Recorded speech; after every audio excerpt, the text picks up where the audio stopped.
Good. He's good. Well, I left over a long time to go to the pool in Ally. So I have a garbage bag. God, so angry. Leaving him alone. And you're feeling good? Pretty good. Well, good. Really. Speech therapy, Yeah. physical therapy, going on for another couple of months. You're doing great. Yeah. That's good, right? We didn't hear from Yeah, I wish you left. How about the, Where did he stay? Right, one of the,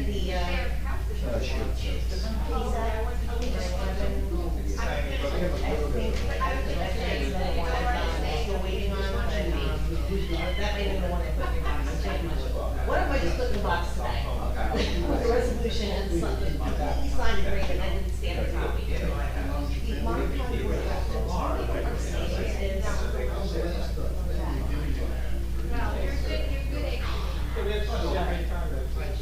I had to send, like, when everything was signed, I had to send it over to the state, just so I have a record of it. And there's a line on their cover sheet that says, what is the savings party? And I was going to TED, which is to determine. Well, they don't make that 18 or something around, so. Usually they accept it. I'll check. I think any figures, honestly. We'll discuss it tomorrow and we'll find out. Okay, thank you.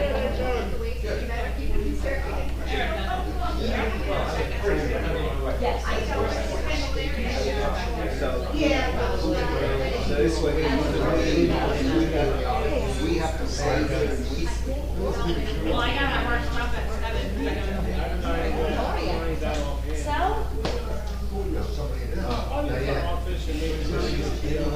Okay.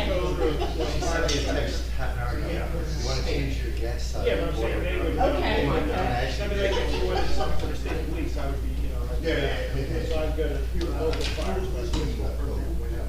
Paul Murphy. Hey, Bill. Yeah. I mean, there's a couple guys.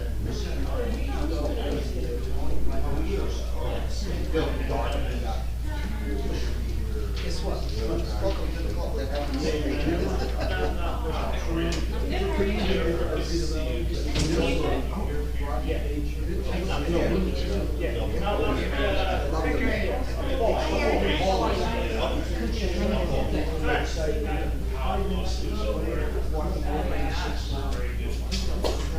That's the,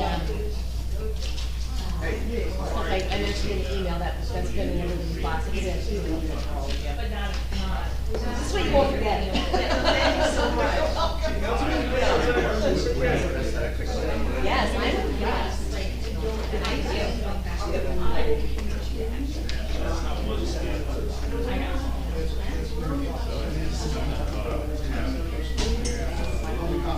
I think that should, like, I think that's not gonna be a problem. I think that's not gonna be Yeah. So, like, to me, like, Yes. delay, the one application. She and I, Yeah, so we're just. came back with an election, the second time, came back again.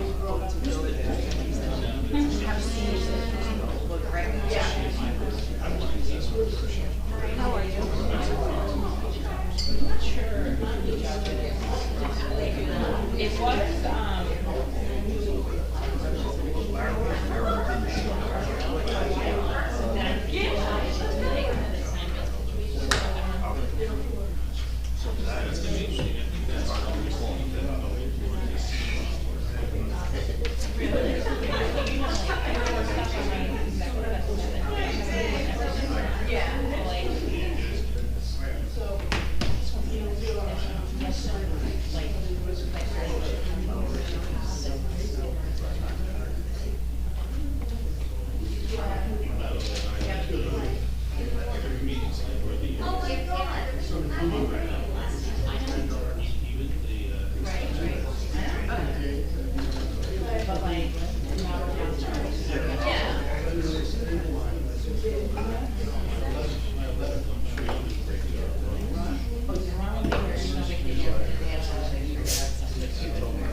Yeah.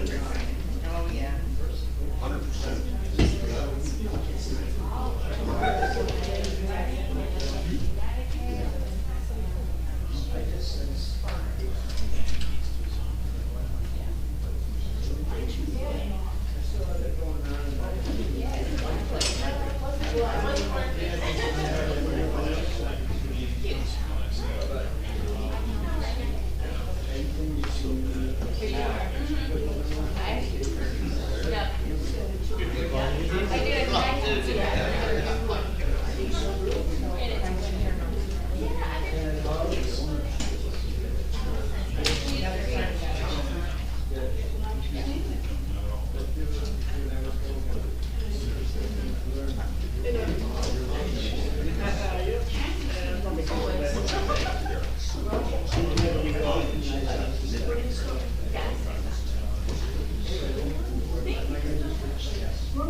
Yes, we have what was your name? Wendy.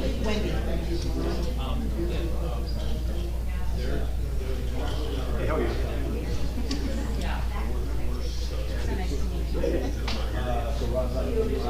Ron is on vacation this week, yes.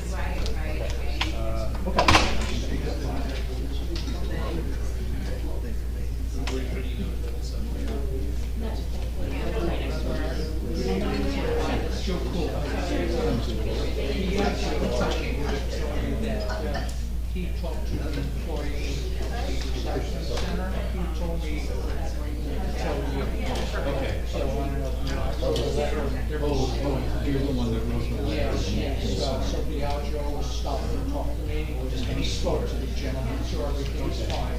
So he wanted me to tell you that. So, yeah, well, thank you for so much. Thank you. Thank you for following me through. Take care. Okay, want to start?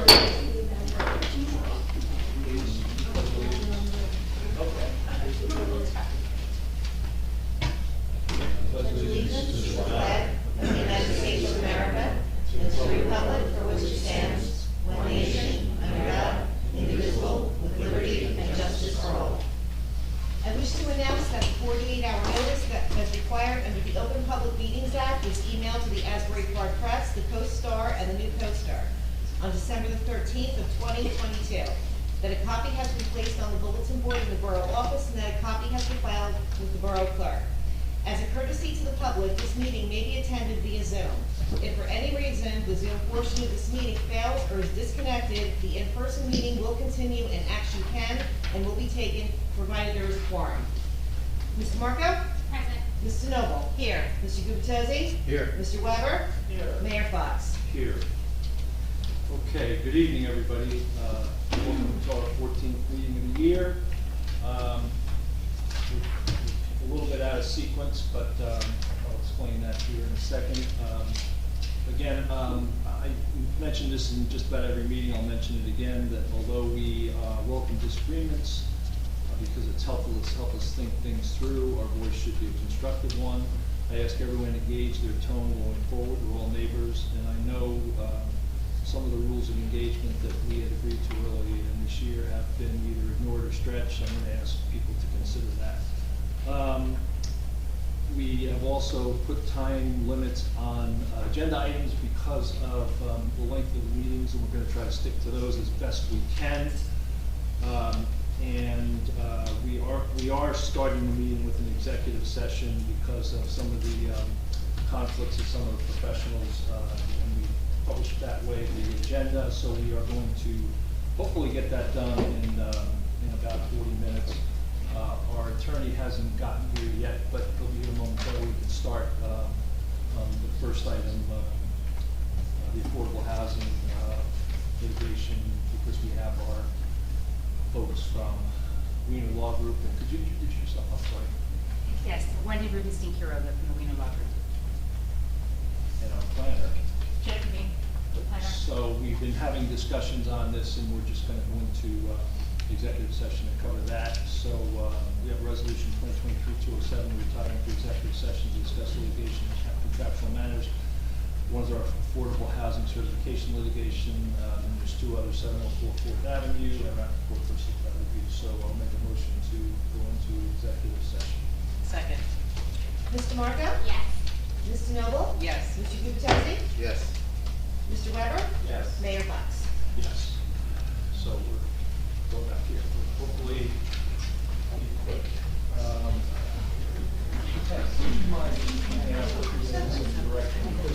Hi, everybody. How is everybody tonight? My neighbors, I'd like to welcome everybody on Zoom and here in the meeting, and all my neighbors, and I'd like to make use of this part since we're all here, and it's been a while while we're discussing. So, I don't know, I've been born and raised here, I've lived here since 1968. My name is Beth Smuggler, I reside at 504 Central Avenue, and I'm a proud graduate of Bradley Beach Grammar School. And I am the person, I don't know how many of you here are on Facebook, but I've been the person who you may have been reading about that has been talking in regard to the We the People movement that I've started here in town, and it's really picked up, and I'm really excited about it. I think this is a great opportunity for all of us neighbors to come together, and there's been just so much division, and I think the way I was raised, my mother told me always to be the solution that you want to see. So I'm going to suggest, and that later on in the evening, I will be reading on the record a letter that I have penned myself and authored, and there's many residents already in town that have taken an interest and have read this letter and find that they are in agreement with it. Some of you may be, some of you may not be, and that's okay. That's okay. That's what democracy is all about. So I'm going to have, during the meeting and during this time while everybody's out, there'll be a clipboard that will be going around, and if you so choose, if you don't, that's fine, to join the letter, I'll be reading it with my community. And you can sign in support of it or not. So if anybody has any questions about the letter, I can answer it now. If you'd like, I can read it now in advance, so that you have a chance to think about it going forward into the meeting. You'll have to forgive me. I have a lot of anxiety. This was a big deal for me, even though I've lived here for 55 years. Many of you don't know me because I suffer from anxiety. So if my voice is trembling, that's because I'm nervous. So please forgive me for that, okay? But this is the letter that I have prepared. It's going to go to the state of New Jersey, the Office of the New Jersey Attorney General, Matthew Plackton, great man, have a lot of respect for him, and I think that he's going to be very interested in what we the people have to say. So this letter is regarding the borough of Bradley Beach, the Monmouth County, and Mayor Larry Fox, as already said.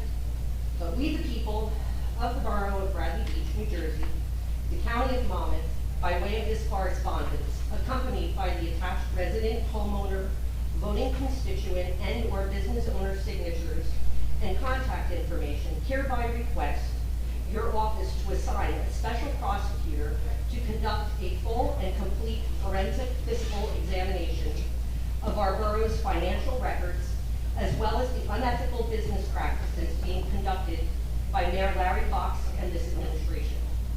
By way of background, we the people of Bradley Beach are in full agreement that we have exhausted every means and avenue available to us to obtain financial records, budget information, and expenditures this mayor and his administration have incurred at our expense.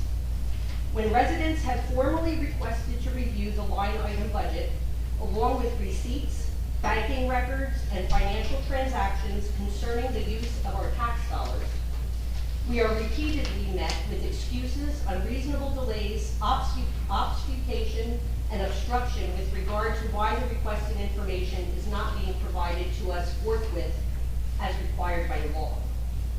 When residents repeatedly were not able to successfully obtain or view the requested records ourselves, we reached out to our elected officials for assistance. Councilman Al Gubitasi, at the request of We the People of Bradley Beach, has repeatedly requested to view the line item budgets from the year 2022 and 2023. And to date, he still has not been provided the complete documents in their entirety. This not only reeks of impropriety, it's unacceptable, it's improper, and it's illegal. There is a well-documented history of highly suspicious and irregular behaviors being exhibited by Mayor Fox concerning his leadership and oversight of this borough. Upon your request, at a more appropriate time, We the People and several of our council members can provide your office with details and supportive documentation of these irregularities that we have observed. The stonewalling, manipulation, and literal deception has been ongoing since the beginning of 2022. We the People have many times attempted to resolve this matter internally with our own borough. However, it has become clear and obvious we have exhausted every means and mechanisms available to us to defend and protect our own interests. Therefore, We the People have formally noticed the Mayor and Council on this day, July 26, 2023, and we have recorded on the record during public comments at the monthly council business meeting that we are requesting emergent intervention and relief from your office by way of appointment of a special prosecutor to investigate the borough's business practices and financial record keeping. Furthermore, it is the opinion and the belief of We the People of the Borough of Bradley Beach, New Jersey, that it is directly, let me say that again, it is directly correlated to our prompting of our elected council members, the outrage, who are the council members I'm specifically referring to in this letter in parentheses, are Gubitosi, DeNoble, and Weber, to advocate and to intercede on our behalf that Mayor Fox took the outrageous and offensive action of filing a lawsuit against our duly elected officials in retaliation for them doing the will of We the People by protecting our interests and rights. And to add insult to injury, Mayor Larry Fox is doing this at the fiscal expense of We the People. That's all of us. We the People in no way whatsoever support, condone, or approve of Larry Fox suing our council to obstruct them from doing the work that we voted them in to do, only to grab power exclusively for his own self-serving interests and purposes. At the July 26, 2023 Borough Business Meeting, We the People of Bradley Beach formally requested our council members to support and join us in our urgent plea for your office to intercede to protect the interests of the resident taxpayers and voting constituents in these aforementioned matters.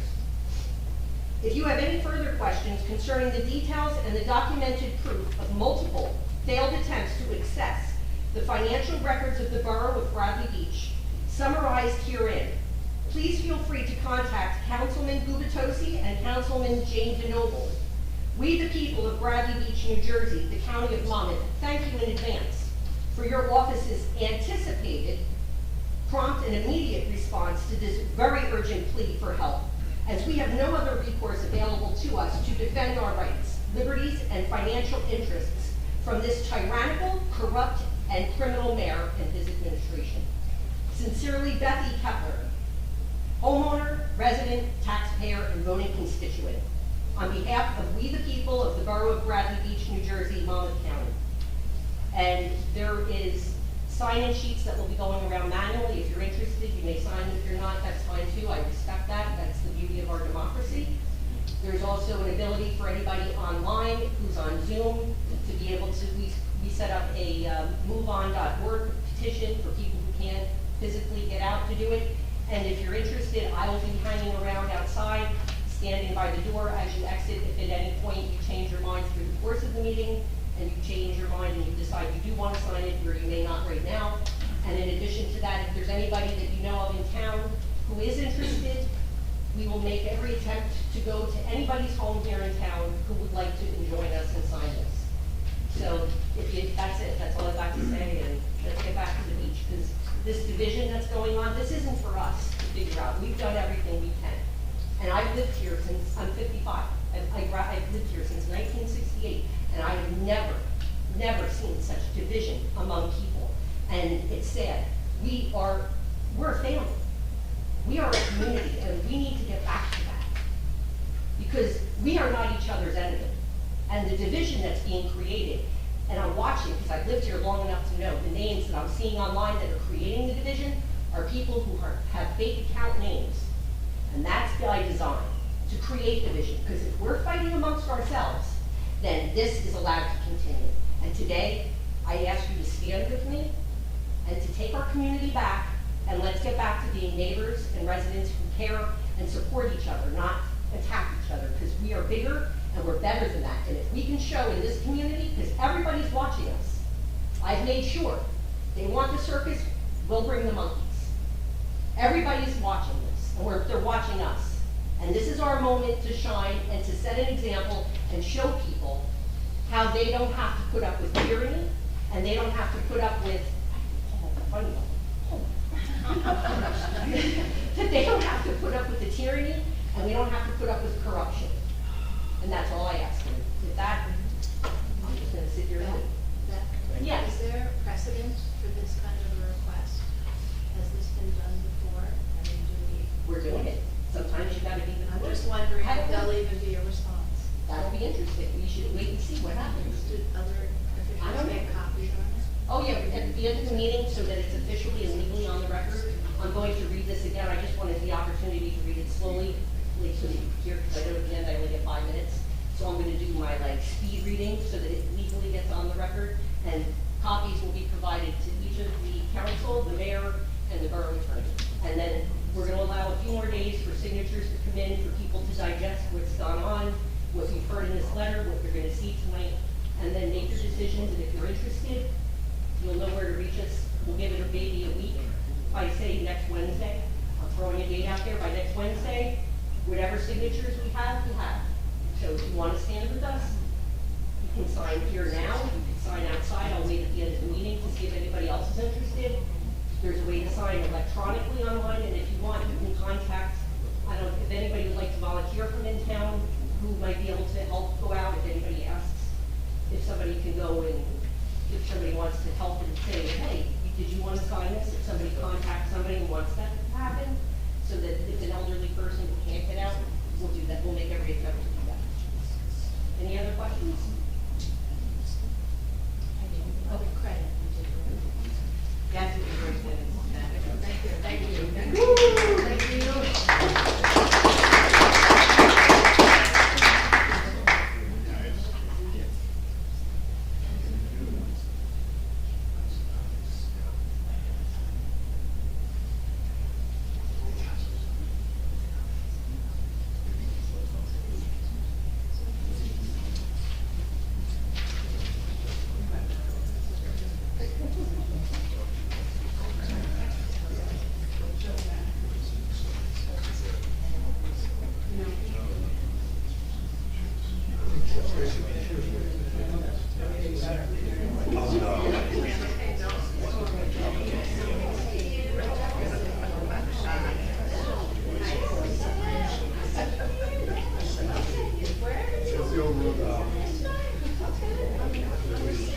Well, she came and said for the meeting.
Ask for RCPs.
Yes.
I just relax. Getting my exercise, stretching, relax.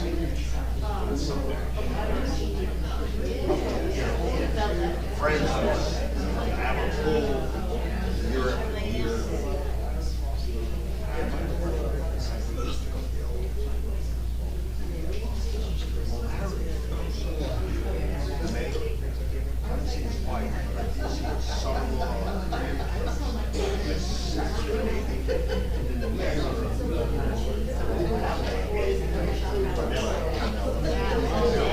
Great. He comes early in the morning.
He does not try.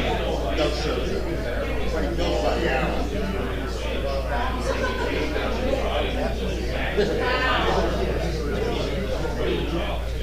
They take it home.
I actually saw a traffic at one of the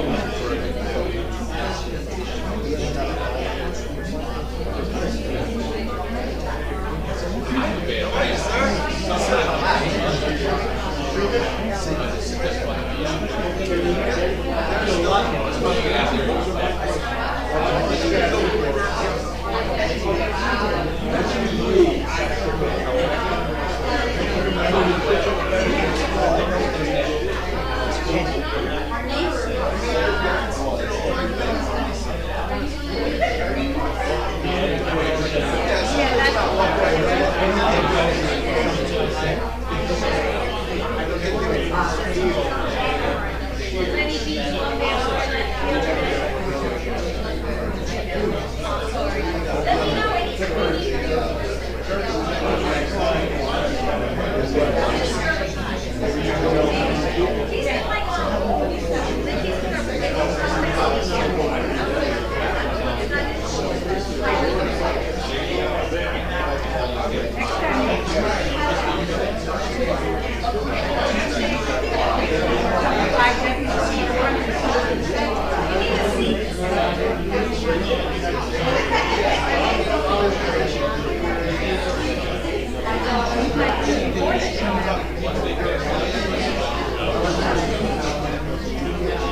Yeah.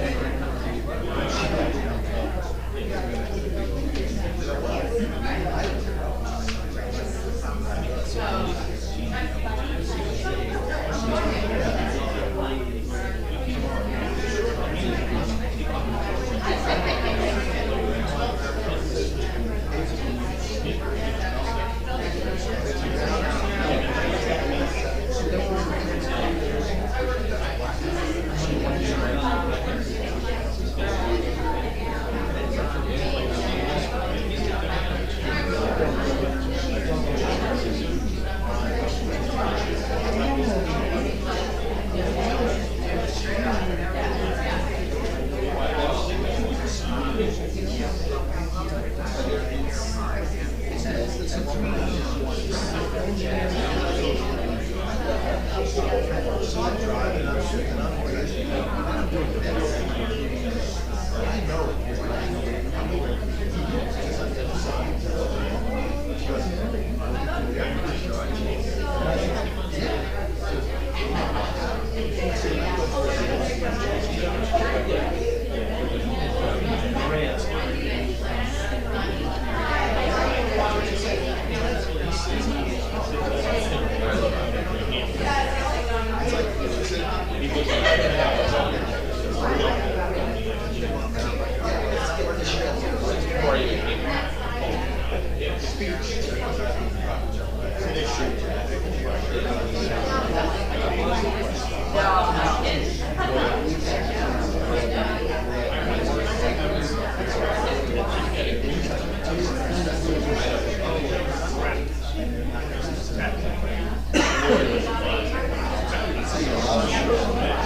I guess we have to make a motion to go back into the.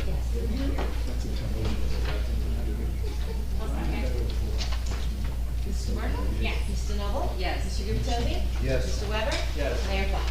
Yes. Okay, thank you for your patience and for the executive session we had. We have 3 workshop items tonight. One is the sanitary.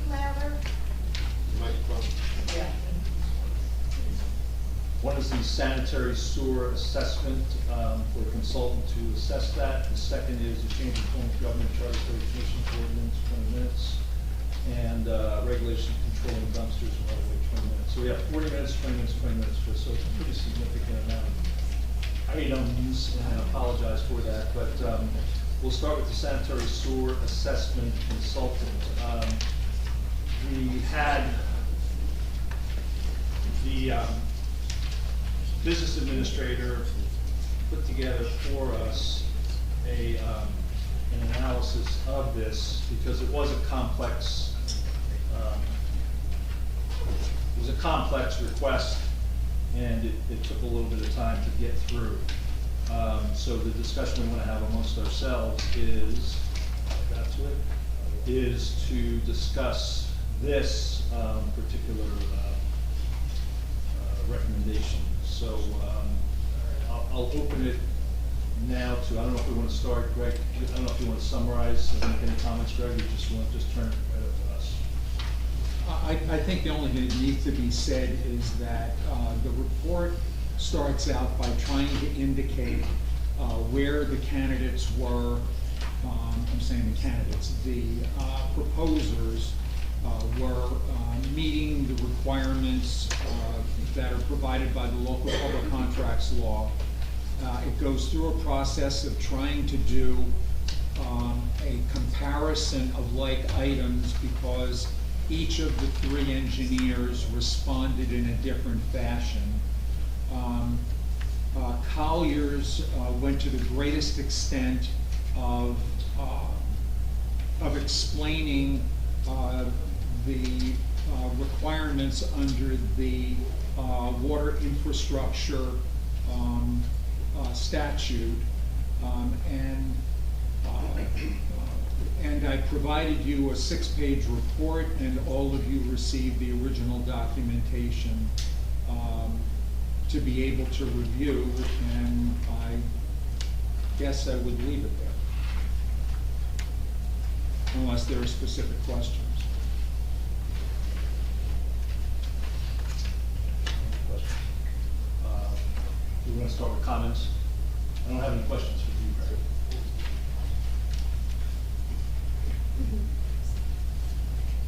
Sure. So, Mr. Fehrenbach, thank you for the summary that you provided to us as you had the chance to go through these three proposals well in advance of the council seeing it, but I think you really saved us all a lot of time because you described a lot of the inconsistencies in the proposals.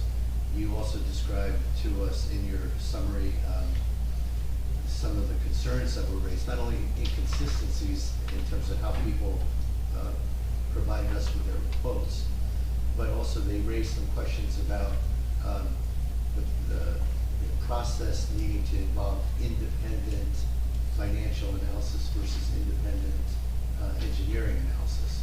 And I think our understanding originally was we were reaching out to these different engineering firms to give us a bundled service approach. So, so I think to the extent any of us want to pursue this, I'll call it a due diligence exercise,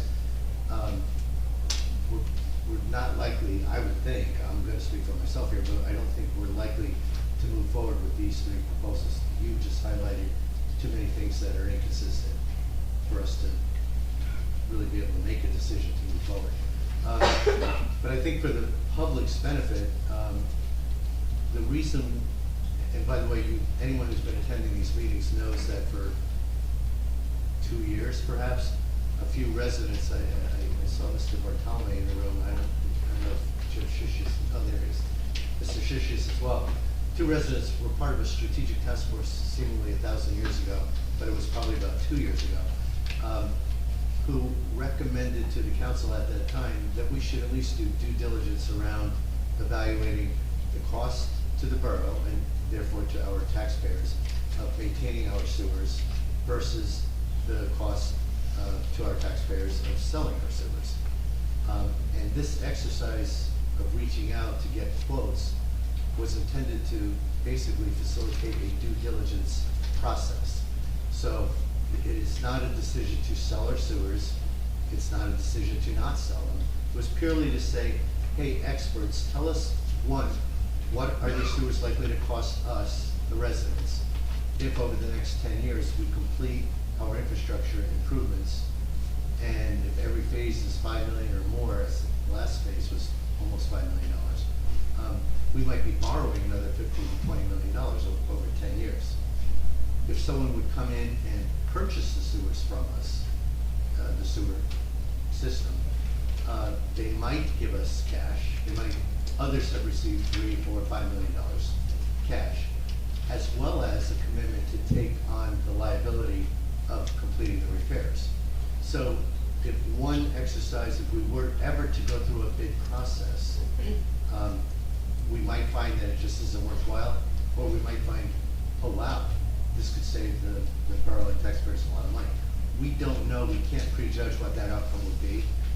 All we wanted to do here was to ask professionals to say, what's the cost of your sewers to all of you, especially after you spend another $15+ million. And/or what would the opportunities be if you were to evaluate selling? And they may tell us, no opportunity, stick with what you got. So right now, unfortunately for the old strategic task force and for a couple of our residents who have religiously attended these meetings, we just did not get this particular RFP off the ground in a clean enough fashion. So I guess, Mr. Fehrenbach, the question I have for you is, with your knowledge of the situation, with the feedback you've received from these bidders, would we be in a position to restructure an RFP to just continue the process we envisioned initially, which is, conduct due diligence around whether or not it makes sense to pursue this further? Well, what I said earlier, and clearly I wasn't clear enough, and maybe I wasn't clear enough in the report. After going through almost 2 pages of an analysis of their fee structure and the fee that they offered, I tried to come to an apples to apples comparison. And what that did was it extracted the financial element of it so that you were only, you meaning the governing body in general, were only analyzing the engineering side of the job. And that yielded essentially Remington Vernick coming in at $41,100, CME coming in at $41,332, so essentially the same number, and Collier's coming in at $59,000. In terms of experience, what I point out is that each has a great deal of experience in water infrastructure and sewer infrastructure engineering work. Remington Vernick has actually gone through this process with Egg Harbor Township in Atlantic County. And so of these parties, Remington Vernick appears to be the most experienced because they've done it at least once. The interesting side of it is that Collier's makes it very clear and goes through a great deal of detail explaining to us the reasons why they would not submit any proposal regarding finance. And that reason is because of the need to comply with an NJDEP rule. Remington Vernick, on the other hand, has actually gone through this process, but they end up saying under potential problems that may exist that the borough should be aware that DEP probably will not accept us being involved in the financial aspect of this work because it has to be independent, but they submitted a proposal anyway. That didn't make any sense. The point that I make at the end, and I think this becomes the question, that given the numbers we've seen, this is anywhere between a $50,000 to an $80,000 project, maybe something more than that, but I think it's between $50,000 and $80,000 for the engineering side, depending upon the consultant the governing body might choose, and the financial consultant, depending upon who the governing body would choose. I personally have actually been involved with 2 municipalities that have gone through a process of determining should they continue to one of them, should we continue to operate it as a municipal operation? A second one, should we continue using an outside party to operate the sewer system. And both of them looked at the question of, should we sell the system? And I'm not going to take up a lot of airtime here with this, but I go through in that report for the five of you a series of questions about what is to be gained by this expenditure of somewhere in the vicinity of $50,000 to $80,000. One council member responded, well, it's it's essentially a matter of gaining knowledge, and I don't doubt that that's not true. The question is the knowledge that you gain at a cost of $50,000 to $80,000 a prudent expenditure of money, especially given the discussions we've had over the past several months. So I try to lay out for all of you essentially a series of questions about what the utility means to the municipality financially and operationally now. If it were sold, how would that end up affecting the municipality? I'm familiar with one municipality in Hudson County who decided to go through the process of selling their water and sewer operation. And indeed, they made a great deal of money in terms of cash at the sale. But it also meant that that utility was going to have to regain all that money they paid to the municipality, and the only way of regaining it was going to do that as the result of rates they charged the users in the future. One of the elements that you don't have to consider when you're looking at the rate structure for this utility are capitalization or profit or anything along those lines. I'm sorry. I want to interrupt you, not because I read your report and I appreciate you taking us through a lot of this for the benefit of our residents, but there are just two sides to this coin. And you gave us a really good summary of the side of the coin that says it may not be in your best interest to sell the sewers. There is another side to the coin that there are municipalities out there who have sold their sewers who have benefited greatly. And I sit here, I don't know the answer. So I do think of this as a due diligence exercise. If it enabled the borough to avoid a spend of $20 million, and if it enabled our ability to get guarantees that acquiring entity would cap our fees for X number of years and commit to upgrading our system, I just think we as a council, on behalf of our residents, should understand the two sides of the coin. And I appreciate, your perception being it's not in our best interest. But as I sit here, I don't know that I can make that decision just based on your summary. I think somebody would need to share with me that the dollars really are not there for the borough and for our taxpayers. So I interrupt only because you had a lengthy list of reasons, and we could certainly post them on the website, but I just don't know if it's in our collective best interest to talk about one side of the coin only. Well, let me just say that the reason in the beginning I didn't go into all of this is because I thought you ought to have the dialogue among yourselves, and you had seen it. I was trying to respond to the question that you raised. I believe that in the event the governing body is interested in pursuing this course of action, that you have proposals from 3 reputable engineers to be able to do the engineering side.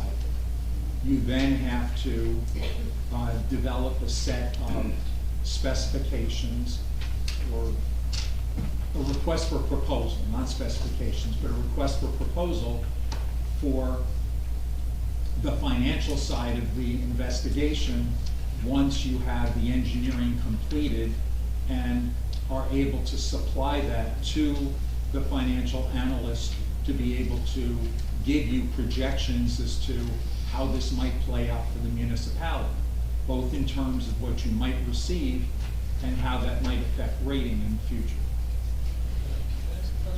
I feel like I'll ask this question, and I'm not sure you answered it, so my question, I'm gonna ask it a different way. You just said we got 3 proposals back, they all responded in a different fashion. Can we put this back out there for an RFP, so we get 3 or however many proposals back that are all sort of speaking the same language, they're not in 3 different fashions? Like, can we just redo this? Well, part of the issue is that it's been cited by 2 out of 3, actually all 3, I think, that this was a flawed RFP. Okay, so that's what I'm asking, can we do it again? Because like, can we do it again? If you're saying, can you put it out for the engineering only, and we extract the financial side of it, I thought that this governing body had done that previously. So the answer should be yes. Yeah, the conversation was to do it singularly. There was a sentiment to put it together. It was advised against doing it together, and here we are with this mixed result. So that's kind of how that morphed. Mr. Weber, what I was trying to say, and I'm obviously having a difficult time being able to say it clearly, is that if you go to sort of the middle to the bottom of the second page of the recommendation, it gets rid of the anomalies that exist in the 3 different ways in which they responded, and creates an apples to apples comparison of the core elements of the engineering only portion of their proposal. So I think you don't have to go out again. I think you have 3, but if your desire is to go out again and extract the financial piece from it, I believe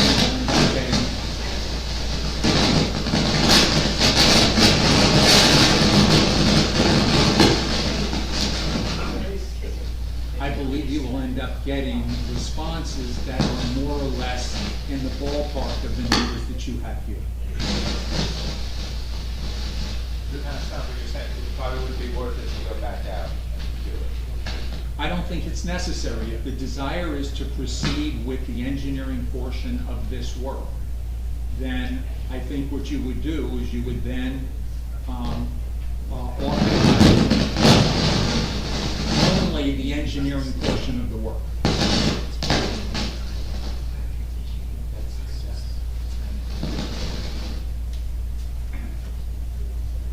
A concern could be that we went out with a flawed RFP asking for this combined proposal. And there could be vendors, engineers, and financial firms that chose not to provide a proposal at all, because they, rather than respond to only half of the proposal, they might have chosen not to respond at all. So that is possible. Yes, it's possible. Yeah. And if we have the, is this on or on? Just turn the, thank you. And if we, okay, so looks like it's on. So if we could correct our original RFP and make it 2 distinct parts. One is engineering only, one is financial only. And I don't know how it would work, but identify firms that we can send this to. Okay. There is a cost of your time or the QPA's time or whoever would develop this, but there's no cost, external cost to the borough for just creating a cleaner, more cohesive RFP. That might potentially a lost opportunity cost, but that's it. There's no out-of-pocket cost.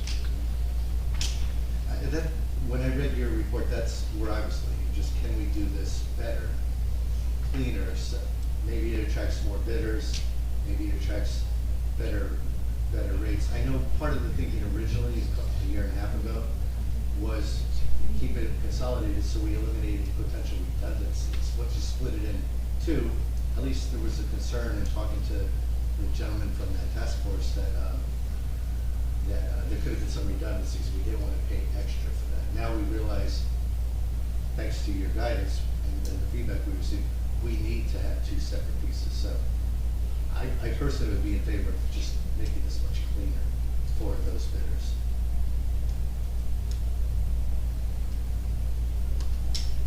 Anyway, that's my comments. Any comments? I mean, everything that I was, has kind of been covered at this point. I had the basic concern regarding the proposal, as noted by Collier's proposal, and the comments from RDE's, the study under NJDEP rules regarding the Water Infrastructure Protection Act must be performed in two independent parts, engineering and fiscal.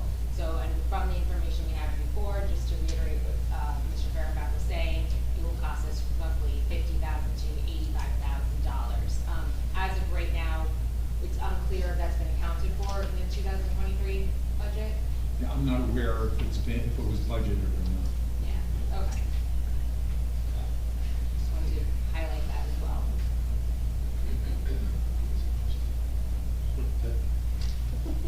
Any other comments? I'd be in favor of doing it over like Councilman Guzzo said, just getting it right, getting the numbers, that's the way it's at. So then, in doing so, we have two sets of an RFQ, is that correct, Greg? That we go for the engineering portion and then the financial portion, or we do the engineering portion first and then the financial sometime after? What would the sequencing of this be? From everything that I've been able to see, you would go out again for the engineering portion. You would receive proposals back. You do an award of a contract. You would go through the process of having the study done. Reports would be issued by the chosen engineer. You would then, with that, go out for the independent financial analysis based on the report of the engineer that you had chosen. Okay, so it is a sequence then? Yes. Thank you.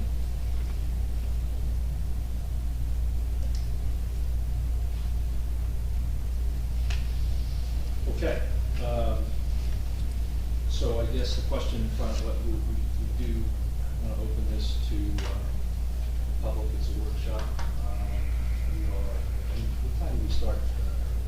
6:30. Oh, you mean coming back from executive session? Yeah. That's 7:30. So we're 20 minutes into this then, so we've got some time. So why don't we take some public comments and then we can close this out. Any public comments on this? Yes.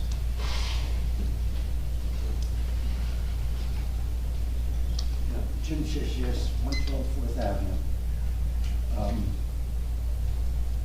Having spent a lot of time on this very specific issue through the strategic plan, my impression, and having read R&B's reports on Egg Harbor as well as Salem, and they did it combined, and I also know if it were determined by the governing board, based on whatever information they get through these outside consultants, it's in the best long-term interest of the borough to sell the system because it was determined it would provide a more cost-effective sewer service to the residents.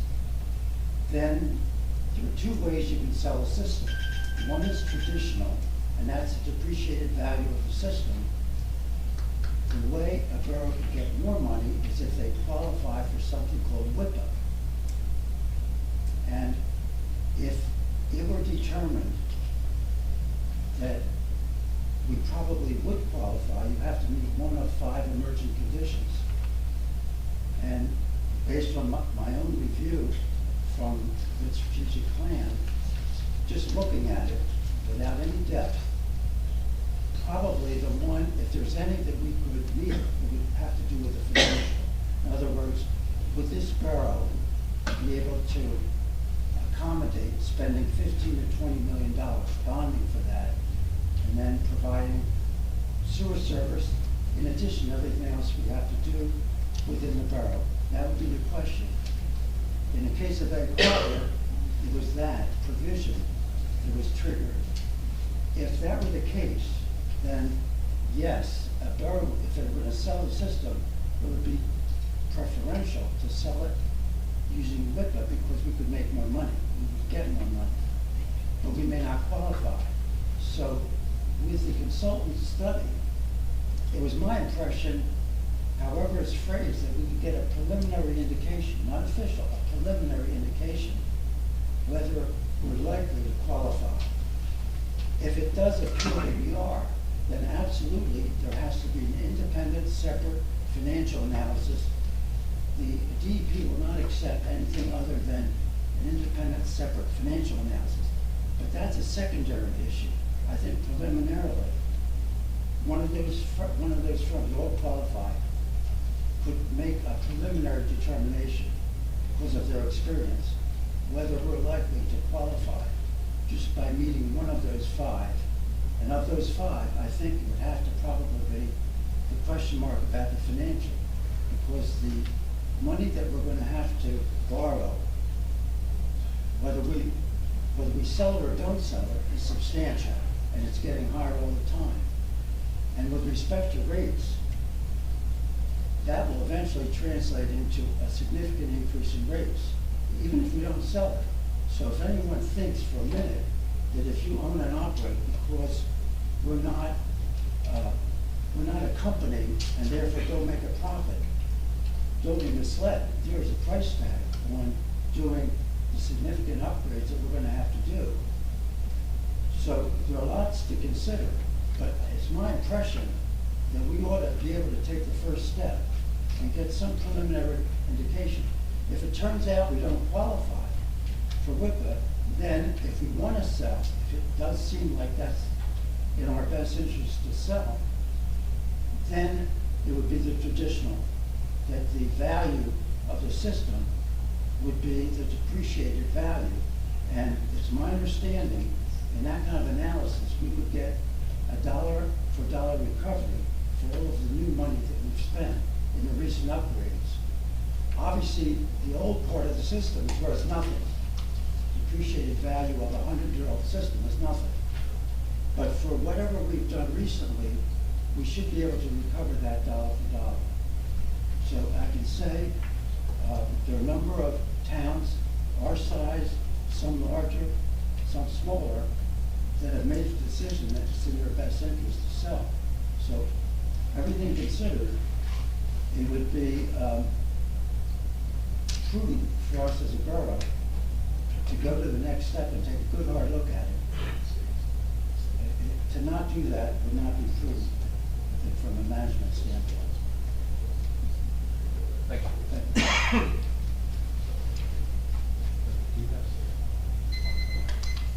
Hi, how are you? I'll be brief. My name is Beth Kepler again from 504 Central Avenue here. And I just wanted to be clear back to what President DeMarco brought up. Did I understand clearly that it was just stated in this dialogue that the 2023, the SWOR budget is not clear? Like, could we revisit that part of the conversation for clarification about the SWOR budget and how, what Mr. Fehrenbach raised? Could you reiterate that again? So There was if an I'm interaction. understanding correctly, I think, what I was talking about is our engineering budget, so our township, the budget that we just passed a few weeks ago. I don't Right. believe, what I'm unclear on is if this is a line item contained in that budget. Mr. Fehrenbach doesn't, knows that he didn't put it in there, but it wasn't put in before the, former VA left. So Has the council seen the line item budget to date for 2023? Can I ask each member if they could answer that question? for Yeah, me? they have. For this. I'd like to ask that from each And member. I gave you the answer. So, I can tell you. That's not, I'm not speaking I'm to you, sorry. Mayor. I'm not speaking to you. Ms. Denoble, Yes. you have seen the line item budget Yeah. for 2023? I'm gonna have to, Mr. Gubatose?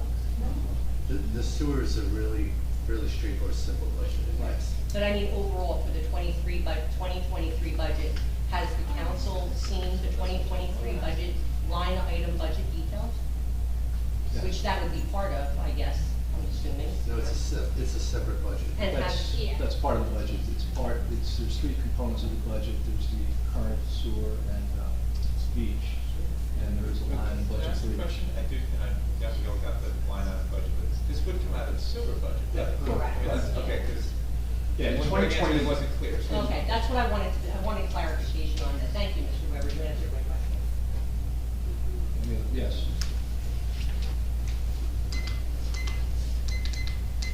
Thomas Shaker, Land 612 Third Avenue. Mayor, I want to thank you for doing this in an open public forum so that people can really hear the numbers and see the numbers. I'm happy to hear that this $50,000 to $80,000 will be paid for out of the sewer budget and not the regular budget. That way the users are paying for it. But it's wonderful information to have, and it's just so much more refreshing than meeting with New Jersey American Water Company in closed session about talking about selling the system.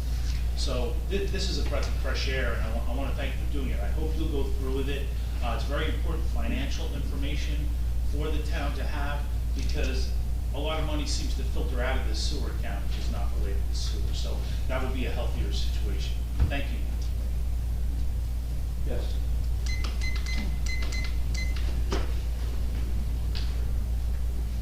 Terrence Wright, 406 Madison Avenue. This subject has been going on many years, many of the 24 years I've spent in this town.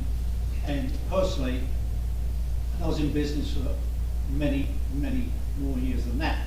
But what I'm trying to say is that I don't know how all these numbers thrown around, 50 and 80,000 proposals and engineering reports. To me, if we need to spend $20 million or whatever the number is on upgrading the system in this town, whether we do it with bonding or financing, however, if we sell the utility, I assume that utility is going to have to upgrade it also and spend $20 million. We don't have to make a profit on running the system. They do. So if we borrow the money and get the system running and run it like we have been, versus a utility taking it over, you've got to tack on their profit. And they're not going to be running it for 5% or 10% profit. It doesn't work that way. So I don't understand why there's a lot of questions about would it benefit the town financially to keep it in our ownership, or give it away to a utility. I don't know where there's a lot of questioning on this. We don't need a profit. And if the utility makes 5%, that's 5% more than we would spend if we still own it. So I don't think we should waste time talking about whether you're going to sell it. You should just concentrate on the best economical way to upgrade it and keep it in our ownership. So that's my comment. Can I ask a clarifying question? Greg, these utilities are regulated by the state, right? Like, they can't just make whatever profit they want. They're limited by the state, correct?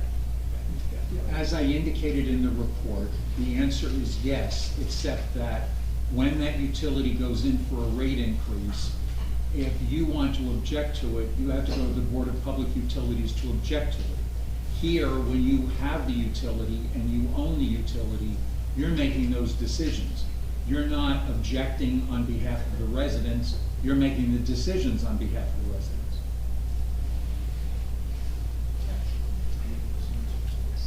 Thank you, Mr. Wright. Yes.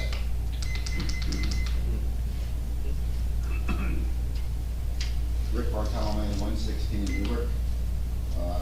Again, as part of the study that we did with the strategic committee, one of the things we found out was that, again, what Mr. Weber came up with is a utility. So that any increases would have to go through utility, the same increases that you go through electric and gas and anything else. Also, during our conversation with the water company, their proposal at that time, again, this is going back almost 3 years, is that they have a rate freeze for the first 3 years.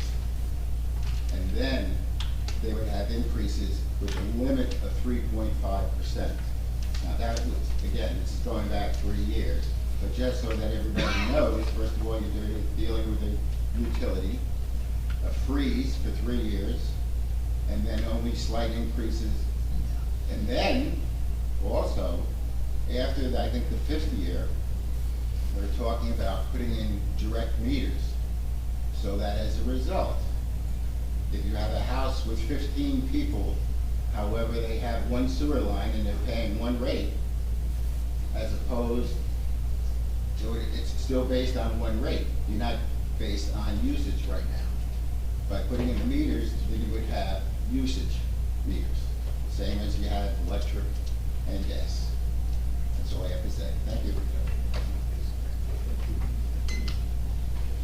Any other questions or comments? Okay, so I guess the question in front of us is, do we want to proceed with this first element of this, which is the engineering piece of this? Once we do that, it's going to follow, we're going to have to do a financial analysis, obviously. So that's the question in front of us, do we want to proceed or not? I'm intrigued by something Mr. Shishia said, which was, so we're not, at least I'm not familiar with the details of the RFP that we issued. I never saw that document, but Mr. Shishia seems to suggest that there might be a smaller scope that we could request. Basically find out if we're eligible for one of those 5 criteria to make it possibly worthwhile. If there is, Mr. Fehrenbach, I don't know, you're more familiar presumably with RFP than I am, but could we scale it down to focus more narrowly on that question, to say what analysis needs to be undertaken to determine if we would qualify for the WIPA? And if we in fact qualify for the WIPA, then we could potentially at least consider proceeding with I'll call it a phase 2. If we don't qualify for the WIPA, my understanding, not only from what Mr. Shishia said, but from my own memory of this from a year or so ago, was it's probably almost, by definition, not going to be worthwhile if we can't sell it under the WIPA guidelines. Is that something we can consider?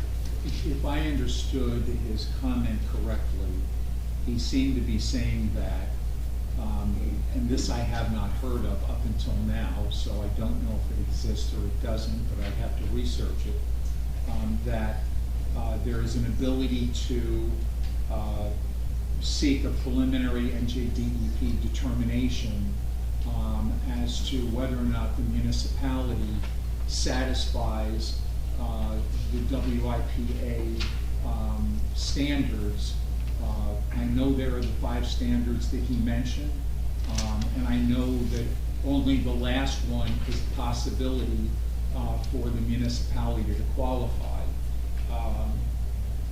But I would have to research that and determine what process and what work would need to be done in order to do that. It would not be able to be done in-house, and so that would just require some additional research. That might be an appropriate next step for us to leave it in your hands, just to say, is there a streamlined version of this RFP that could give us that answer up front in a much less costly manner? That answer might then determine whether or not we should invest more money in an engineering evaluation. We can look into that. Let me say this. The reason this is on this agenda is because given all the time that was spent on the budget, there wasn't time to be able to deal with this within the time frame. I went out to the 3 engineering firms seeking an extension of time. The extension of time runs out on September 6th. You only have one more meeting on August 16th, as I understand, in which to take an action. I will see if I can get an answer to this question by then. If not, at the meeting of the 13th, some decision either will need to be made regarding the 3 proposals that have been submitted, or in the alternative, we need to seek another extension of time. Did I state that clearly? Yes, I'm just mulling over the current one that we have, and I'm thinking about the people that have been on it, the 3 companies, RVE, Colliers, and CME. If in fact we went to a streamlined version of this, I would think that they could take the information that they developed for their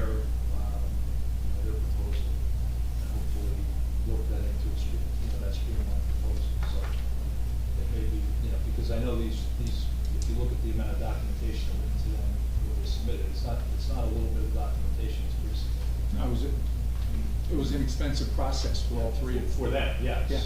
yeah. So, that's just a point I'd wanna, maybe there is some, for the people that have that, there's some nourishment in that. One or two companies I expected that might bid didn't, that were supposedly experts in the field, and maybe it was because of the way this was structured.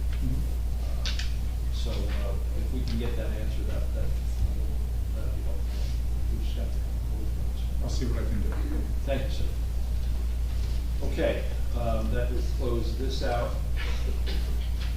And that would move us into the next discussion, which is changing form of government.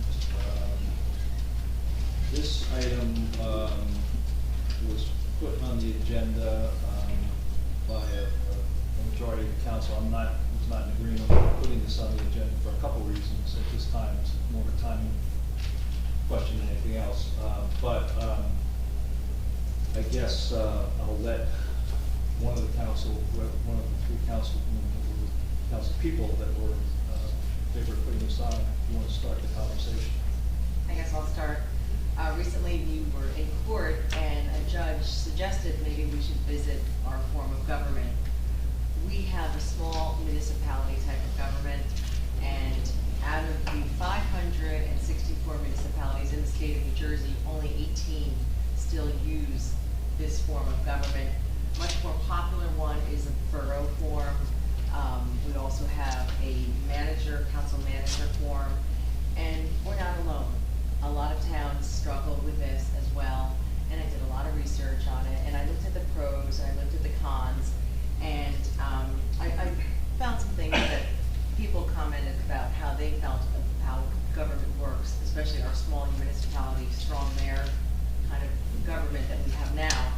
And some people say, although it does have benefits, including the fact that strong mayors are more beholden to voters and to the public, and therefore, in theory, must be more transparent. So that's a pro. Now, opponents, many argue that strong mayors have too much control over the borough and could use their office to further their own political agendas, resisting feedback from council members, vetoing council decisions, and even trying to control the flow of information by keeping reports and daily operational practices from the council. Additionally, many mayors are great politicians, but not so skilled at managing hundreds of employees or overseeing a multi-million-dollar budget made up of public funds. One consideration could be council manager. It's a system that prevents abuses of powers by removing politics from borough business. If a borough manager gets too power hungry, councilors can simply replace them instead of waiting for voters to fire them in the next mayoral election. I did speak with the business administrator in Spring Lake, and they have a borough form of government, which 218 municipalities currently have in the state of New Jersey. And I liked what he said. He goes, I'm running a business. I don't go to political functions. I don't campaign. I don't get involved. I just run a business. And I thought, that sounds refreshing. I like that. So I know, Greg, we talked about this more. I don't know if you want to add any thoughts about the process of, it's just, you form a committee. It's the decision of the people. It's not our decision. And a committee would be formed and to discuss different forms that might work well for the residents. I could be wrong, but I think the committee is elected. A committee, yes, is elected, yes. It's not formed, it's elected. You have to have a ballot to do that. Yes, so I mean, it's very simple, just think for those in the back. There's two ways to start a charter commission. One is by petition, the voters of the town, direct petition. The other is an ordinance of the governing body, and either of those actions place a question on the next municipal election ballot. The question is not up for interpretation or revision. It's set forth in the statute that voters are presented with, shall a charter commission be elected to study the charter of the borough and to consider a new charter or improvements in the present charter to make recommendations thereon. At that same election, candidates candidates can run for the 5-member charter commission. They don't run they don't run under a party, they don't run under a designation, and they're not allowed to bracket themselves. Essentially, you must run as an individual citizen for the commission. And the top 5, when you go into the poll the first time, you vote on the question, and whether you vote yes or no, you're also asked to vote on the 5, from amongst the candidates for the 5 charter commission members. If the question is approved in the affirmative yes, then the highest, those charter commission members take office. They have 9 months to study the charter, and they can do one of 3 things. One is they can recommend no change to the charter. 2 is they can recommend a change to one of the optional forms of government listed in the Faulkner Act. Mr. Dole, I was wondering if you could not switch to a borough. A borough is not one of the optional forms. So for traditional, we call it weak mayor borough. Right. Not one of the optional forms under the Charter Act, the Faulkner Act. So you have to select one from the Faulkner Act. Right, I just noticed we like was using the borough form. No, I just wanted to, Yeah. I Yeah. understand. You're doing a lot of research and stuff about how places operate, which is excellent before you make a decision like this. So that's 2, they can change to one of the forms of the Faulkner Act. And 3 is, which is very unlikely, I want to mention if it's in the statute, is the Charter Commission could draft a special charter and then have the municipal governing body, have the state legislature pass a specific law that allows just that municipality to have that special charter. That's obviously very rare. You hear about it if it existed, but it does exist under the statute. Really, the 2 options are change or no change, and the practical options that are within the control of the people within the town. And then there's another valid question. Do you desire to change the form of government to the new form of government recommended by the Charter Commission? That's passed affirmatively, then the entire government of the town resets under that new form of government. And that next election for the council members or the mayor and things like that is held based upon the form you pick. The town remains nonpartisan, and they're typically in May. It's a partisan race. It's got to be in November because there has to be a primary election. And those are some basic changes. Obviously, the number of seats on the governing body, all that stuff would be determined by the form of government that's chosen, if any. Or if the Charter Commission concludes and says no change is necessary, then there's no further election, and the issues proposed are being raised again for, I believe, 10 years. I believe it's 10 years, but don't quote me on that. I can look that in the statute here. That's the basic process. And a 2.5 to 3 year process. I didn't hear that question. I was asking how long is the process? So it depends on when it starts, but it's no less than 15 months. But it's typically more like 2.5 years, depending on when the original ordinance is passed for the year. If you theoretically pass it right before the deadline, before the election, it could be as fast as 17 months by the time any big nonpartisan form, we can get back around to May, if it's set for November at 17 months. Greg, can you go over what are the forms that are available under the Faulkner Act that we could change to, like a brief description of, if there's not too many of them? You have to forgive me, Councilman, I didn't do that depth of research on this issue. Okay, I mean, is there like a lot of different forms? There's generally 5. Yes. 5, I have it here, 4 in right? addition to this. Right. 4 in addition to this. I have it here. Like, Oh, yeah. you really have the research on this, huh?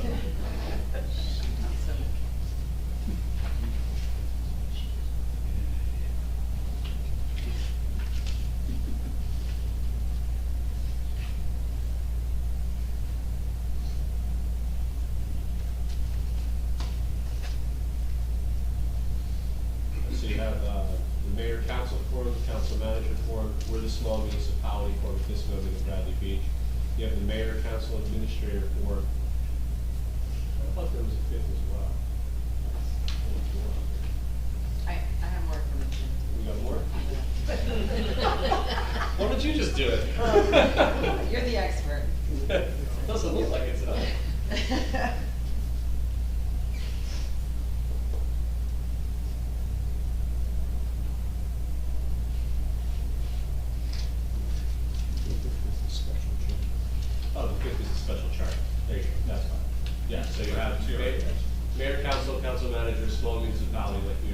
I believe you can only adopt small municipality populations under a certain number.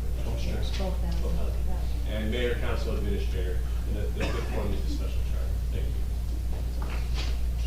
I'll give this back to you for your file. And they just changed the form of government in Red Bank, they just did this, like, if it was a 2-year process, but they just did this, correct? Yes. And just to be clear for everybody, that this is not, the timing is such that we are not looking to do this for this November ballot. We would not be able to do that, so we're discussing it for some future time, not the November ballot, correct? Well, we can't put it on the November ballot. That's what I'm saying. I'll tell the public that the request for the agenda was to put both a workshop and an ordinance introduction into this meeting, which I objected to vehemently, saying we're gonna take a form of government conversation and jam it into one meeting. It makes no sense. I still believe that. So it does provide us with some time to consider this if we want to consider it. One of my rationales was that there has been a conversation, as some of you know in the room, about what is our form of government and how does it operate. There's a ruling that should come out on that within the next week or two, hopefully. And my view was, why don't we let that happen and see where the chips fall? But we chose not to do that, and put this into this meeting, so that's where we are. And if I could just comment that, I was in court and Councilwoman DeNoble was right, the judge suggested, hey, people at Bradley Beach could change their form of government. Well, we've kind of known that all along. Councilman Sexsmith sat right next to me and suggested that last year. I didn't think it was right then, but after, with this lawsuit and everything, it seems to me that there's some kind of fatal flaw in this form of government. If we're at this impasse where, if the judge had made a quick decision, I'd say maybe there's not a fatal flaw, but the judge is like, I need to hear more from each side. It just seems to me there's some kind of fatal flaw where it can't get hung up in this conflict between the mayor and council. So that's why I'm in favor of going through this process, letting the people of Bradley Beach decide, not letting the council, and just to be clear, reiterate what was already said. If we went all the way, if we went through this, people voted yes, they want to change, and they voted for the study commission and all that stuff. We all lose our jobs. So this does not happen much where a bunch of politicians are like, okay, yeah, we're all going to kick ourselves out of a job. I'm in favor of going through this process and let the people of Bradley Beach decide if they want to do it, who they trust to be on a study commission, and then decide if they want to indeed change their form of government. So. Yeah, so Council President Sexsmith last year made the comment, have we outgrown this form of government? It was February of '22. My discussion with him the day after was, number one, I wish that you would have given me a heads up that you were going to go through this dissertation, and two, where we are right now in town with a number of things we're doing, is this a distraction for us as a council? So it didn't come up again until just recently. The judge in this particular case did say, he referenced the fact that if you're going to change, he inferred making a change should require looking at, going back to the people and looking at a referendum. That was an inference he made. I don't view that as anything more than that, an inference. The judge needs to rule, and hopefully he committed to do that the first week of August, so hopefully he does that. I don't think we've outgrown this form of government, my personal opinion, but my personal opinion. Let's see what the judge says, and yeah, could we have order, please? I do think that there could be any number of motivations to move in this direction, but I think we need to work the chips forward. Any other comments? Yeah, I'd like to add that one thing that's important to me, at least, is that there's ample education for residents and for the public. I would like to see a series of town halls and or special meetings. We can bring in folks from Rutgers, from the Eagleton Institute, from Rome,